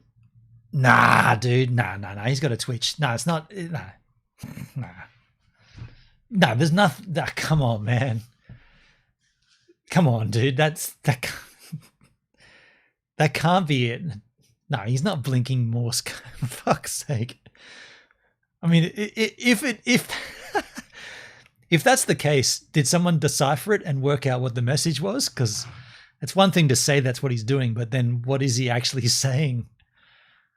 That can't be it, man. And the other is the head of institutional sales.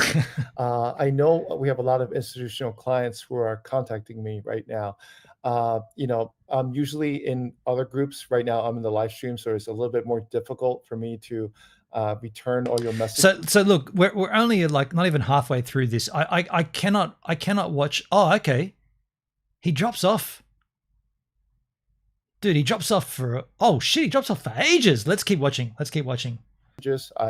People have been calling me, some with very supportive messages, especially from our market makers and others in the industry.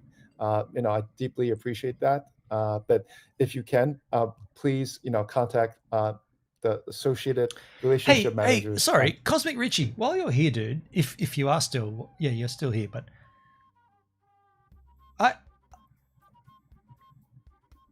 I want to ask you a question. I don't know if you'll be able to answer this, actually. Is there any plans for like a mainnet launch of the Partai token? Because I've managed to accumulate a substantial amount of that token. Let me tell you how much. On the party points, I'll stop saying Partai. I just like saying Partai because you spell it with an I, but I've accumulated about 55 million Partai points. And I'm just wondering if at any point,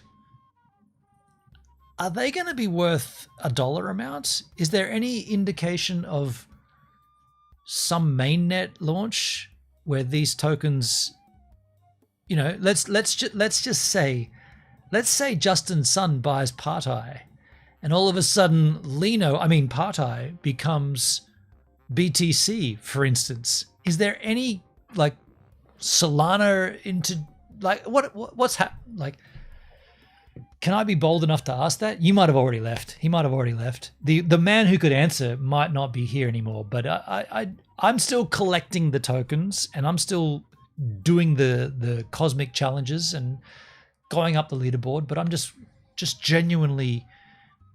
I can't comment much on the Partai token because nothing has been officially announced. But I would definitely keep an eye on the announcement channel in the server on the X page. I'm in the Discord, so I definitely do that. So I will, and I don't want to be the one that does this, but let me just say this to anybody that might be watching and wondering what I'm talking about. Right now, and it has been for the case for the last month and a half, close to actually more than that, 2 months now, you can earn a token on the website Partai. Party, but with cut the Y and add an I, partai.com, and you can go across there and you can start earning this token just by doing certain tasks. Streaming is one of them. You earn more by streaming, and you stack this token. And I'm just gonna say this: the exact same process was in place on DLive in what I consider the golden era of DLive. And at that point, you could earn this token, and then your viewers could earn it as well. And you could stack this token, you could lock it into a contract, and you could have some consensus with the platform and blah, blah, blah, blah, blah. And ultimately, and this is where I'm headed with this, ultimately, the amount that I managed to stack from that became about $30,000 US. And that's how I got my first dab into cryptocurrency, from this token, Lino, which became BTT, which then became BTC for me. Might not be the same avenue that you take, but what I'm saying is right now there's a party token and you can earn it. It's in testnet if you like, or it's in a closed net app only situation, but there's no telling what happens after that. When whatever goes down, and we don't know, but I'm saying you can earn it right now. So it might behoove you to sign up to Partai and start earning that token. That's that. And when I see Cosmic Richie come in, I see the potential and I see the chance for something to go down, which could be historically documented, like Lino, right? Lino, I don't have to tell you, dude. You know, you were there, but Lino was like, yeah, it was pretty rad, right? There was the potential for some pretty amazing shit to go happen, and it didn't. And we are where we are, but you now have a chance. It's almost like a repeat with a different platform. Like, do it again, be aware of it, do the thing. And like I said back in those days, I was encouraging all of my friends to come stream. I got Xander streaming. I had Jay Boston streaming. I had Danny Black streaming here on here, over on D Live. I brought Gil Pickle to D Live. I got Hendrik to start streaming. Charlotte Rose even streamed, right? So I'm just saying, those were the golden era of D Live, where you could stack this in-app token. And now we have a platform called Party, and they're offering you a token to do things such as streaming and also social posting and whatnot. Could be the greatest time to get in. That's all I'm saying. We got a lot in the pipeline. Right on. Yeah, I like it, dude. I like it. I don't know where it's going, and I'm also sort of not reluctant, but I'm also wary, not trying to. Wow! Thank you, Furry. You're a D-Live veteran. Thank you, man. Yeah, I don't want to be too forceful, I guess, in my approach. However, what I will do, I'll give you a fucking referral link. Hold on a second. Where's my referral link? Check this out. Who are the most streamed? We got. I'll do this in the D Live. Furry dude, you might want to check this link out, man. Let me give you this, man. I got to open up D Live. Furry dude, you might want to hit that link and then set up your Partai account, because then when you do, you earn the token and I earn the token. I'm just saying. That's in D Live. I'll do it for Kick for those that are watching on Kick. I don't know who's over on Kick, but there is the same referral link in Kick. And by the way, well, why the hell not? Here is the same link in Partai. There is the referral link if you want to join up to Partai. Right there on the machine. So let's move back in to our system of streams here. And appreciate the kind words. We're trying to take as much on Cosmic. Yeah, look. Hey, by the way, I'd happily have this. I'd have this chat with you offline or off stream as well. If you want to do a call or whatever, I'd happily have this conversation with you if you want to, because it's weird. I don't want to.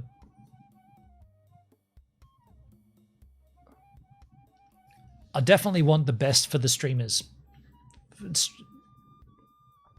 Yeah. Anyway, if you want to have we can do it another time. Whatever. Why is the name Twitter in that link? Yeah, I don't know. That's the link I copied from Partai, and I know it says creator/Twitter. I don't know why it does that. That could be something that needs fixing. I do see that there. I'm not too sure why it does that. Let's get back into old mate Shanyet, the head of derivatives. To resolve the issues right now. We are working through them. I apologize. It's funny because I used to work at a market maker myself, and I've been through a few. You know what's not funny, man? When this guy says it's funny, 1.5 billion got stolen. None of that's funny. Sleepless nights, and the exchanges that we partner with are, all still very strong. ByBit has the trust of industry, and many of our competitors. Wait. 49 viewers? Yo, Cosmic, are you still watching, Cosmic Richie? I see 49 viewers in total. 30 of those are coming from Partai. 30 viewers. 30. If there are actually 30 viewers on Party, there has to be more than Cosmic Richie that can chat. Like, there's got to be at least one other. You want to see what I'm seeing here? I'm on Beam Stream. Check this out. I'm on Beam Stream. Beam Stream. And survive. Hey. We definitely are the same. Pause. Beam Stream. Here we are. These are the restream options. Let's drop down to 50. Dude, it says 50 viewers in total. There's 15 viewers from Partai. 50, 35. It keeps changing. It keeps changing. It keeps changing. I shouldn't have even bothered checking that shit, but it's interesting to see those numbers. It's very interesting. Cosmic, if someone clicked your referral link, it brings those clicks straight into your channel from. Oh shit. So they came from my referral link, but to get to 50 from 25. Okay, there might be some numbers, might be some faffing of the numbers. Either way, it looks pretty cool. Looks pretty cool. Makes me look bigger than what I am. I'm a nobody. Cosmic Richie, if you didn't get it by now, nobody. I will say this. I got a pretty rad core group of viewers. The group is small, but it's pretty solid, you know? I mean, they'd never steal 1.5 billion from me. I don't have that amount of money. Here, so like I said, mate, the viewer counts aren't. Yeah. We'll work on that. It's early days, but yeah, I think Cosmic Richie, as long as you're aware of it, and I think I could have submitted a ticket or I could have like raised this on the Discord, but because you come in, I think it's nice to be able to just sort of tell it to you up front, you know, like show it to you, tell it to you, and show it to you, so that you know, yeah, you know what you see. You sell yourself short, dude. I used to watch you back on D-Live for a bit. Look, I feel like if I could smoke myself here, I will say this.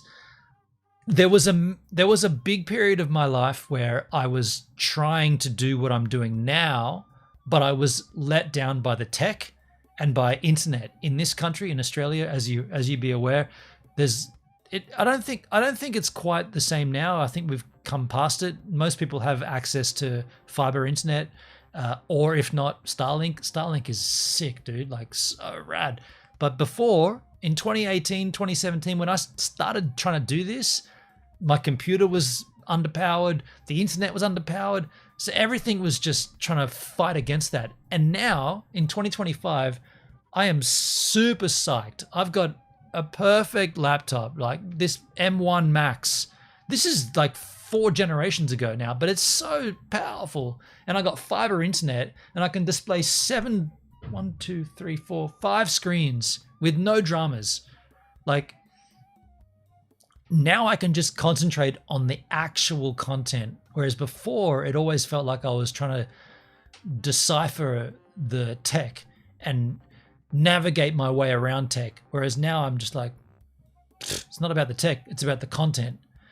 So I appreciate that comment. I used to watch you back on D-Live. In those days, I was definitely navigating the tech more than ever. And now I'm past that. And so it's all about me now, selfishly. You know what, though? That's actually opened me up to be able to forget about that and just like dig deep into the actual content and have more of a perspective and more of an opinion on things. Like right now, what we're watching, this ByBit Hack, I've got my thoughts. Like I've got my opinions. I feel like I'm still dumb in the terms of cryptocurrency in its bigger picture, but I have learned. I mean, I've learned 4.5, 5 years worth of crypto content. I've deciphered it. I've digested it. I've got a bit of knowledge, and I can impart that on my viewers. That's Killer Man. I love your IRL streams on D-Live. That stuff isn't easy. IRL, dude. Thank you. IRL is, yeah. I always said that's where it's at then. IRL, like sitting here in the comfort of your room with an air conditioner and lights, and that's all well and true. But if you can't replicate that out at Uluru in the great Aussie outdoors. Yeah, I agree, man. I think IRL's the shit. And that's coming very, very soon. In fact, next weekend, I've got a festival to photograph. So I'll be testing all my new van, or the new install in my van. Everything testing except for the actual stream. I'll be doing the battery tests and everything next weekend. 2-day festival. I'm going to camp out. Blah, blah, blah, blah, blah. Let's get back to Sun Yat. If there's any other questions I could try to answer. So I think there's a lot of people. I think one thing I'll start again is that people who have You used to stream IRL on Trovo and your phone used to melt. Yeah. It's intensive, dude. Stream. Fully. I'll rehash some of the questions that might have been asked. And also I'll answer some of the interesting questions. So one thing is that, we want to reiterate that your funds are safe. We've heard all this before from Sun Yat. The funds are safe. And if it could have been... Netsky, any word on the Kilo View? Let me tell you this, dude. Let me tell you this. I got an email from... Am I going to say their name? Nah. So the Australian distributor, or one of the Aussie distributors of Kilo View in Sydney, Duke Lixon. No, that's too close. Forget that. That wasn't it. No. A guy... So it's now February 22nd, right? So he was meant to send, the information I got from Kilo View and from this local distributor was that we're going to send you a P2 Mini for you to review. I was like, okay, cool. I'm good for that. Here's my address. And then there was a conversation about, are you going to, because it turns out that this guy lives, actually there's two things at play here. One of them is kind of family, personal. Anyway, the business is in Sydney, but the guy running everything is not far from where my sister lives, so not quite the city. So I said, well, look, I'm up there often at my sister's place. I can just swing by yours and grab the unit. And he's like, cool. So we agreed on that. And then he said, just a heads up, I'm actually off for annual leave between early January through to early February. I'm going off to Hawaii or whatever it was. And I was like, okay, cool, no worries. Well, I'll try to get there before then. Then it turns out that something additional happened in our family, and yeah, I don't want to say whatever, but it turns out that I'm not going to be going up there. And so I said, hey man, can we get this shipped to me? Because I'm not actually going to be able to make it up there and this and that. And he said, yeah, that's cool. No worries. We'll ship it to you. And so I guess that was like maybe the second week in January. No, probably the first week, probably New Year's week in January. And I just went about my existence and kept waiting, and nothing ever arrived here. And it wasn't until this week, what is it now, Saturday? Yeah, it would have been earlier this week. And I got an email from him saying, hey man, just checking how you're doing with the Kilo View unit. I was like, nothing arrived here, dude. I haven't got it. Like, it hasn't arrived. He's like, oh, that's weird. Send me your phone number and I'll check into it. And so the very last thing I did was text him, and then I sent him an email saying, there's my phone number. I just texted you the phone number, and I haven't heard anything back. So I'm sitting here under the impression that Kilo View have authorized their Australian distributor to send me a P3 Mini. I'm in contact directly with the distributor. The dude that's there manning the throne has said, yeah, man, cool, but yet I haven't received it. And I got to be honest, I'm not really concerned. I do want to review the unit, but it's going to be the same as the Live View Solo, right? It's not going to do anything different. It's not going to be... I mean, it looks rad and it presents well, but so does so does this dude. Like, this thing still presents perfectly and works really, really well, right? I can do all of my live IRL with this. I don't need the Kilo View, but yet if they want to offer it to me, then sure. But I'm not gonna bend over backwards to accommodate. But yeah, so at that stage, that's where we're at right now. Let's get back to Sun Yat. A hack across multiple computers, or the service we're using might have problems. Take it a slash. And one of the questions that people keep asking, and please don't speculate on this. Right now, ByBit, our ETH were stolen, and the question that everyone wants to ask is an interesting question: is are we going to buy back the Ethereum? The answer now is that we've actually working with our partners to give a bridge loan so we could cover the withdrawals of Ethereum, and so that we could fulfill the requests. Usually I know there's every time there's a hack, people withdraw amounts to feel a little safer. We understand that, and it's slowly getting processed. So I think the queue is getting shorter and shorter. And we prioritize, as I said earlier, retail first, VIPs, and then institutions. So you will see on chain that withdrawals are getting processed. Retail first, institutions, VIPs. I think I have a question about how will ByBit minimize market impact of the stolen tokens. Well, I mean, to trade that amount of assets, even in a large CEX, is going to be difficult.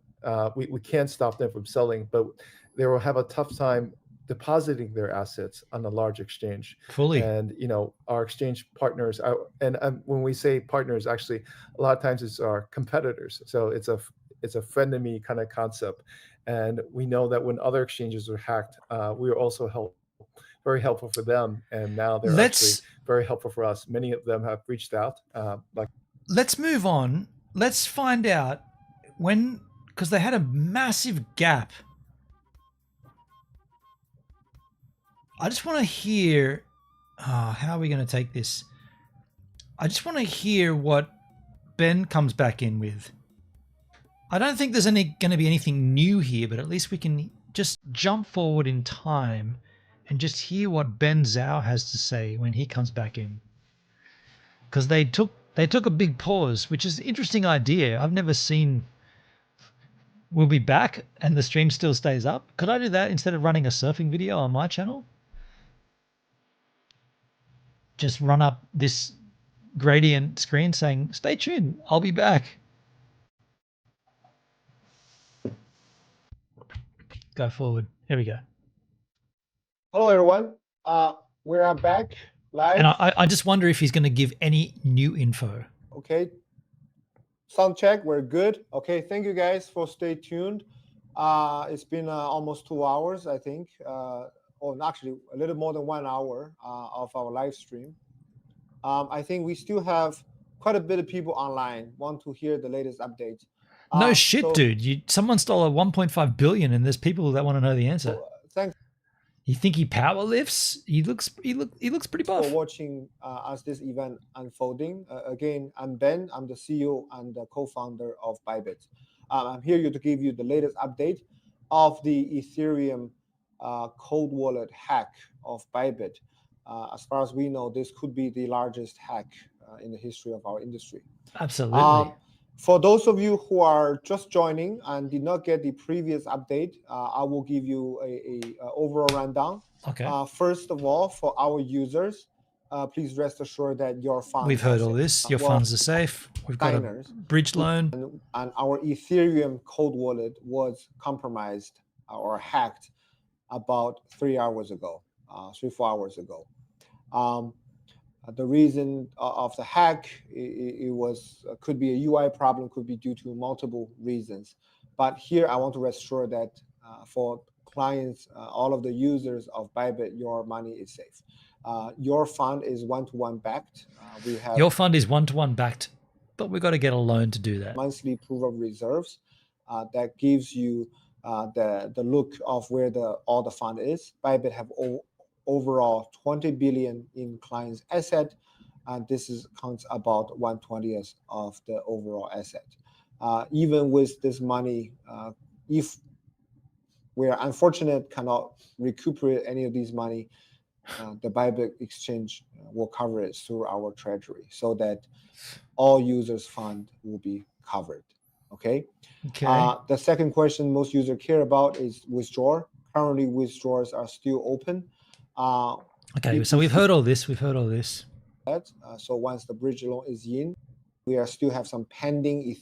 Give us the liquidity. We're not buying the Ethereum off the market at the. Okay, we've heard all that. To get the bridge loan of the bridge loan, everyone is on deck. So if you have questions, and the clients that offer help, is we are talking to the partners for the bridge other loan. Exchanges. And we've heard it all. Asset to cover it is just that liquidity on Ethereum. Okay. Some of the clients asking, is my money affected? Heard it all before. Your money's safe. We got a bridge loan. Blah blah so bling we're blah not blang. posing any withdrawals. Okay. Clients are seeing some price difference between ByBit and other exchanges. Price difference. Different exchanges have different prices. Blah blah. I mentioned that the loss will be covered by the company. Loss be covered. Point to get a bridge loan. Are you going to give us anything new? Yeah, clients are suggesting we look into multi-sig solutions.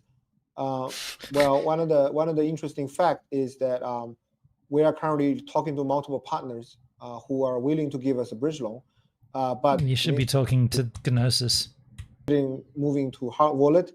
Yes, I think after the full examination of the whole incident and event, we'll come out with a full transparent security report on what happened, at what time, which action happened, and then they'll all be on chain, right? Future amendment to our safety procedures, and also hopefully. See, the way he talks is that he's sort of speaking as though it's already done.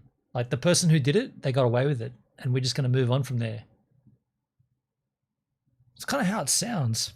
Will help no other victim will happen in this way. I don't think this is something we want to see ever happening again to anyone in the industry.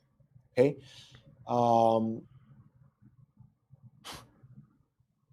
So you don't want to have another exchange get hacked? Some clients is asking, can I still deposit money into ByBit? Yes. All of you idiot. Why would you do that? The feature and function. Do not send money to ByBit. Message into a change.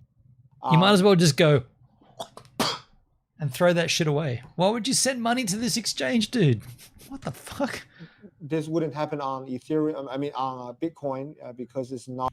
Oh my god! Asking what is the percentage of Ethereum that was stolen compared to all the EOM? I believe it was around 70%. We 70%. Keep 60 to 70% in the cold wallet. That's a big slash of their establishment. 70%. Jesus. And I believe this was the amount. Yeah. It doesn't look that affected by it. CEO is not affected. Good suggestion. One of the clients saying that maybe considering diversify the fund into multiple cold wallets so that we don't end up draining one of them. That should for sure is one of the lessons learned. Whoopsie! We had one cold wallet for Ethereum and they took it all. Shit. So I think I've given the quick update. I'm gonna go back and get more update from the team.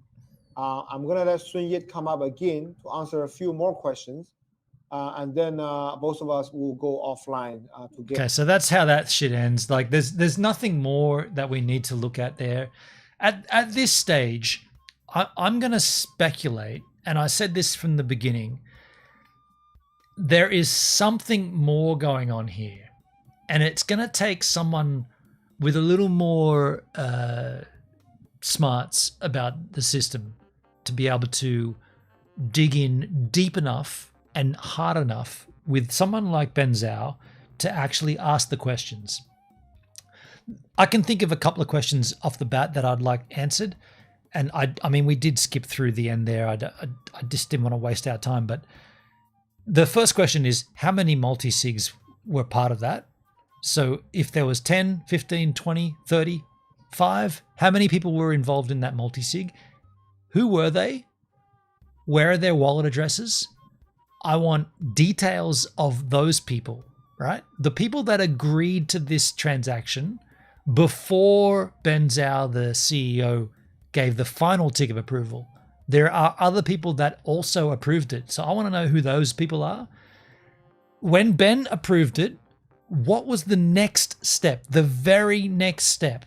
Because he says that he saw malicious code in that contract, yet he still, and he says this is normal process. We do this all the time. This is regular. We were sending $30,000 worth of Ethereum from a cold wallet to a hot wallet. We do this all the time. Nothing untoward. This is regular process. However, in this instance, he did see something odd, yet he still went ahead with it. So what was the thing that he saw? What was the code? Surely we can see that code. We can find that code. What did it say? What were the details? Where was it sending it? It turns out, from what we understand, from what we can see past the event, was that it actually didn't send $30,000 of Ethereum. It drained the entire wallet from there to somewhere else. Now, in this entire 1 hour, 23-minute live stream, they didn't actually say where it went. Someone else can do that chain analysis. I'm not good with that shit, but someone else, probably CoffeeZilla, can dig in and say, here's the wallet it went to. Here's where that wallet tried to dissect it out. Here's the Monero address it went to. Here's the shady blah, blah, blah. We'll get all that in the coming days, right? That'll all come.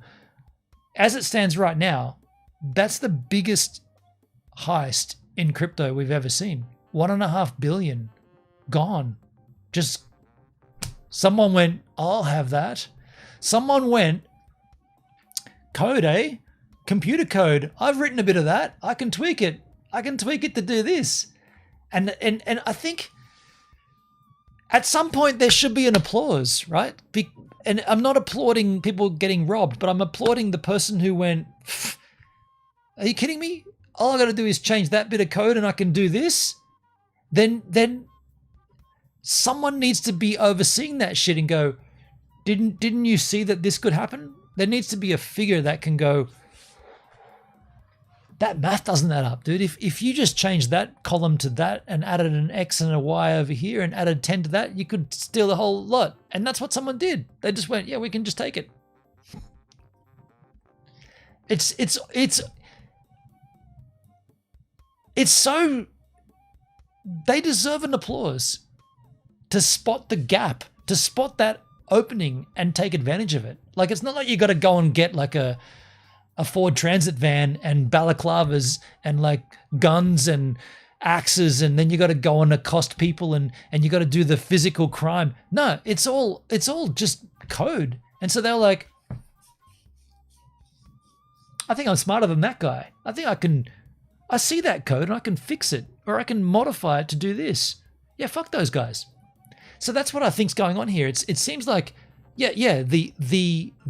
the dollar amount and the actual, like the physical ramifications of, they're massive, right? Like 1.5 billion, that's massive. But the actual doing of the thing, it's like changing a library card, right? In the Dewey Decimal System, and instead of putting it back where it belonged, you put it over here, and the next person that wants to come and find that book on amphibians and reptiles in the Australian bush, they're not in that. It's not there. You got to go over there and find it because someone moved it. And like, kind of, in some ways, it's kind of funny. But I know that there's massive amounts of money involved. And again, to repeat myself over and over again, do not leave your crypto or your money, whether you've sent it from a financial institution, do not leave it on an exchange. If you're going to trade daily, you're already going down the wrong path. But if you're going to do that, then yeah, you're going to have to leave a portion of it on an exchange. Maybe you should percentile that. Maybe take 20% and say, okay, I'm going to degen 20% of my bag, and therefore 20% has to remain on this exchange. The other 80% I'm going to hold in my own custodial wallet. I'm going to keep it to myself.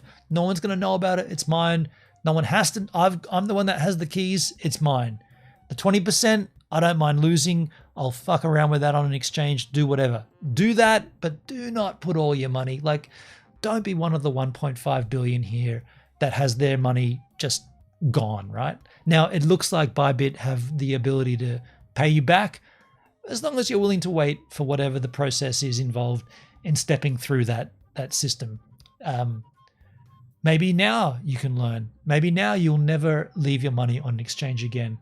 Here's a question: Ledger Stacks or Ledger Flex? Yo, Cosmic Richie, I gotta plead complete ignorance. I don't use cold wallets. I'll be completely honest. When I saw in the Hex community, Papa Bona promoting Ledger and these hardware wallets, I was like, hang on a second.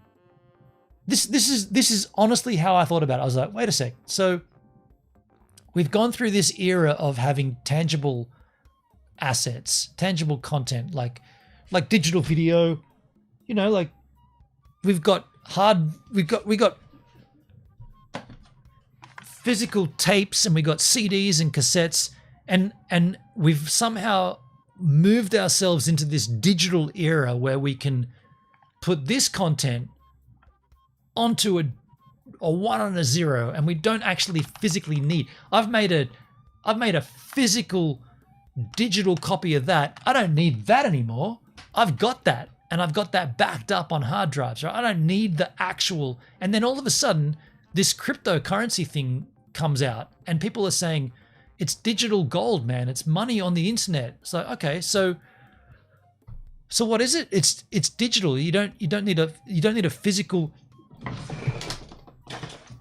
You don't need one of these. You don't need a physical wallet.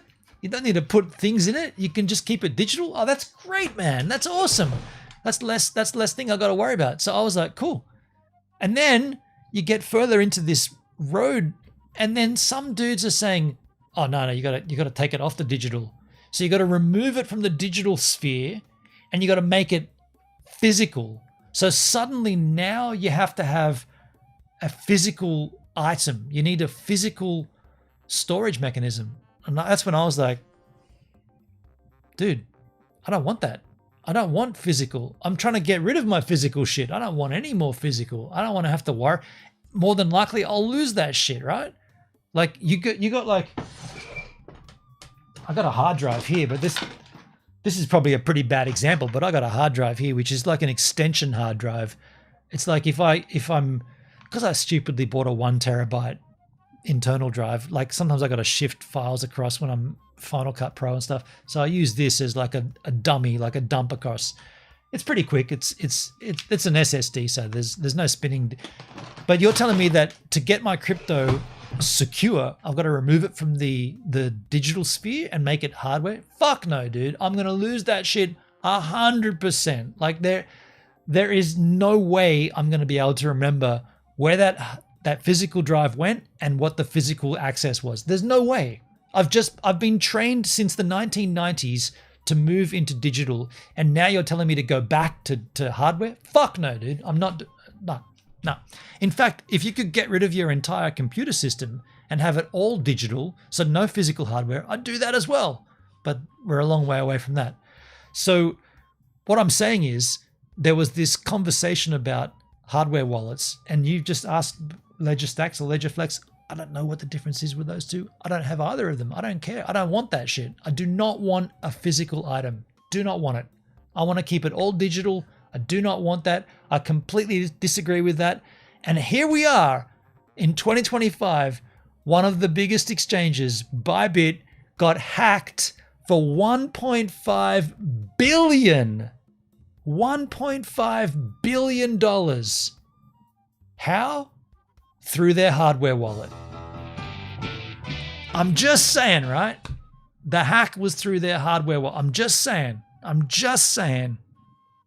not saying it couldn't happen through a software wallet, through a hot wallet, but it happened in a cold wallet. So there has to be, Papa Bona, if you're watching, love your work. Think you're wrong, but love your work.